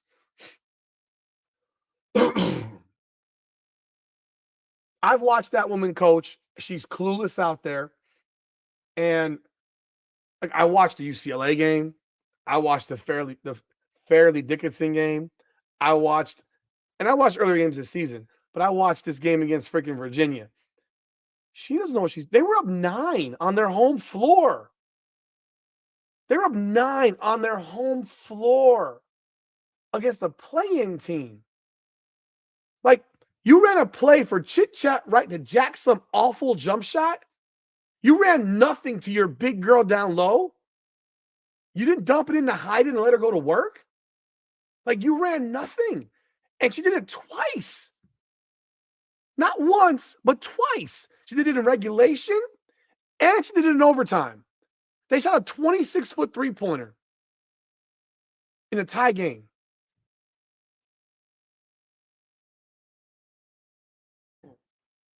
I thought only dumbass men's teams did that type of shit. Taking 3-point shots in a tie game. Step back 3 in a tie game. I thought only men did that dumb shit. Well, now women do that dumb shit too. You losing as a fucking 2 seed to a 10 seed on your home floor, you get fired for that. You get fired. No, are they a national champion contender? No. But they should have been in the Elite 8 because that's how they got seeded as an Elite 8 team. And they get beat in the second round by the fucking upset bird that won a play-in game, then did an upset over Georgia, and then upset fucking and then beat you on your home court? Yeah, you're fired. You're fired. Accent. She would have had Lucy Olson with her last year. What are you talking about? Lucy Olson was better than any player she ever played with. Oh, I guess you forgot Lucy Olson. Okay. How that big girl last year they had was playing pretty goddamn good. Who was the big girl last year? Who was the big girl last year? The big white girl. I'm sure you remember who I'm talking about. I think it was number 44. What was her? What was her last? What was that big girl last year? They had that big girl last. Who was that big girl last year? That she was good. No, it wasn't. It wasn't Ava. It wasn't Hayden. It was another O'Gardy. I think it was. I think it was the O'Gardy girl. I think it was her. O'Grady. Yeah, it was O'Grady. She was good. She was good last year. If they had her when Caitlin was a senior, I know they had her. She was on the team, but if they had her with the ability that she had in the next year, if she had that ability when Caitlin was a senior, they might have had a shot because she got a lot better from that year to the next year, in my opinion. But you would have had Lucy Olson and O'Grady on the team with Stuelke, who is serviceable in college. Yeah, they would have won. They would have won. Even without Kate Martin, and hell, maybe fucking Gabby Marshall would have come for a 5th or 6th year. I don't fucking know. I don't know. Maybe she should have been a 6-year player petitioning for 6 years. I don't know. I would have. Yeah, I would have. Stuelke and Hayden are what they are because Jen is a big coach. She's loose. There you go. Yeah, Bluter likes guards, and at least from what likes Caitlin as a guard. I mean, and yeah, I guess so. Jump shots better than Hannah. Yeah, no. I thought O'Grady was good last year. I thought she was really good. I thought she was real good. Lucy Olson was better than Gabby and Kate Martin by herself. I mean, Gabby Marshall, you were lucky if she scored any points. 1990, God, dog. Yeah, you get fired for that. I'm not. North Carolina just fired Hubert Davis in men's basketball. I don't know if y'all are familiar. North Carolina just fired one of their own because he lost in the first round, a 19-point lead with his best player injured, not playing. Yeah, Lucy Olson transfers. She wasn't a replacement. She would have been I think she would still transfer. She wasn't a replacement. Well, I mean, she was in theory, but she would have. She would have still transferred. Yeah, I think she would have. Yeah, I think she still would have. I think she still would have transferred in. To me, it would have been a lot better. Hubert Davis has been the coach of North Carolina for the last 5 years. All right, and he went to the national championship. But the last couple, he's had some seasons that have not gone according to plan or expectation. They started 1 year ranked number 1 and didn't even make the tournament, which was embarrassing publicly for him. They've suffered in the portal, losing guys that they shouldn't have lost. And this year they go 24-8 in the regular season, and they lose in the first round of VCU, a 19-point lead. But their best player, Caleb Wilson, missed the last, let me see, 1, 2, 3, 4, 5, 6, 7, 8 games. He missed the last 8 games, and they went 5-3 in those 8 games. So blaming that guy, blaming Hubert Davis, it's like you're missing your best guy. You're in the tournament, and then they're questioning his rotations. You don't have a lot of talent on his bench. You don't have talent on his bench.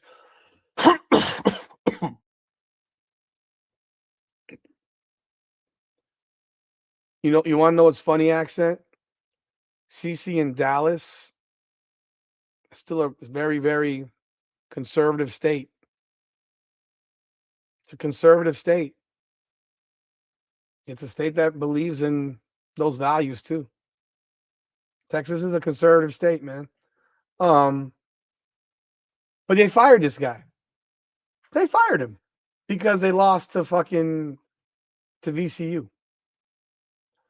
Or they went 4 and 5 in their they went 5-5 in their last 5 and 4 in their last 9.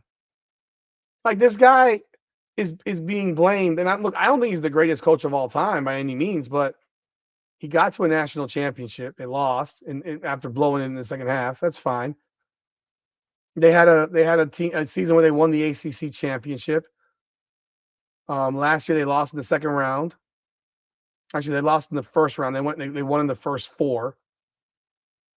Year before, they lost in the Sweet 16. They got upset by Alabama by 2.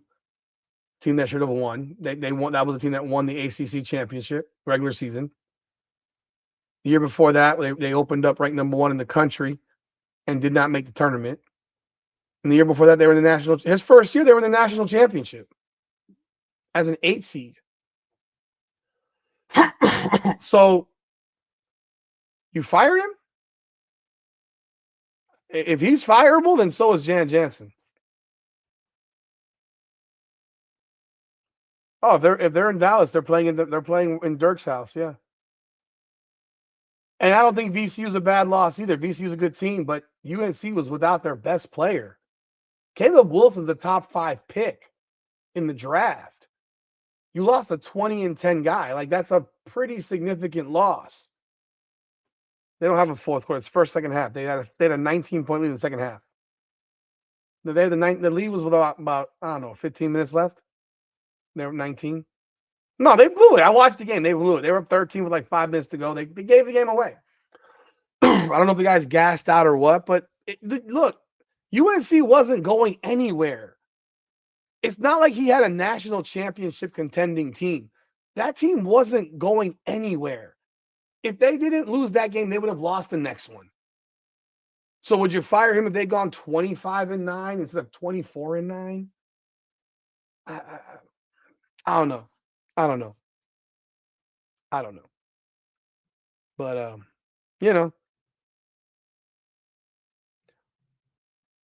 is what it is.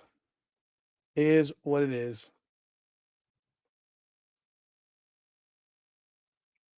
But that's about it for tonight, folks. I appreciate y'all jumping on board. I thank y'all. I'm gonna drop some content after this. I record a couple of videos. They will be dropped tonight to tomorrow. So do check them out. I appreciate y'all jumping on board. Once again, if you're still here, hit the like button before you leave. And again, I thank y'all. I appreciate y'all. I think Hubert Davis is a moron. I'm being real. I'm not a fan of Hubert Davis. I think makes weird decisions. But if you fire somebody who was one of your former players, who was an assistant under Roy Williams for a long time, and he got you to a national championship in the 5 years he's been here and a Sweet 16, I know it's under Carolina standards, but you're firing when he lost his best player. If Caleb Wilson is able to play, UNC is a Final Four team. UNC is a Final Four team, dude. So you lose that type of guy, should Bill Self get fired? He got beat in the second round too. Should he get fired? His team is filled with talent, a lot more talent than UNC's got. So, but hey, transfer portal's crazy, man. Shit changes overnight nowadays, man. I appreciate everyone. Thank you, Dante. Appreciate your accent, Lester, T-Bit. Let's see, Mike Nunn. Thank you so much for all the contributions tonight, Lester, Kevin B, Duke. I know I saw Monique here earlier. Don't know if she's still here or not. Pretty much the same people throughout the chat. Appreciate y'all. But yeah, thank you all. I appreciate y'all, and we'll be back next Wednesday. I'm still figuring out. Yeah, Peterson's a top 5 pick. Yeah, I think that guy Darren Peterson's a mess. Oh, Colleen, we're done here. You can go watch the recording, man. It's been 3 hours. I appreciate you jumping on now.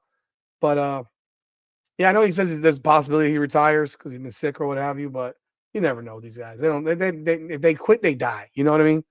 When you got coaches like this, when they quit, they die. So that's always bad it's sometimes bad for them to stop coaching because they die. I mean, shit. It just happens that way. It sucks. Anyhow, I'm out of here. I appreciate y'all. Y'all have a great night. Hit that like button. God bless. Good night. Y'all have a good one. This is The Big Show. Come on now, the podcast. Come on now.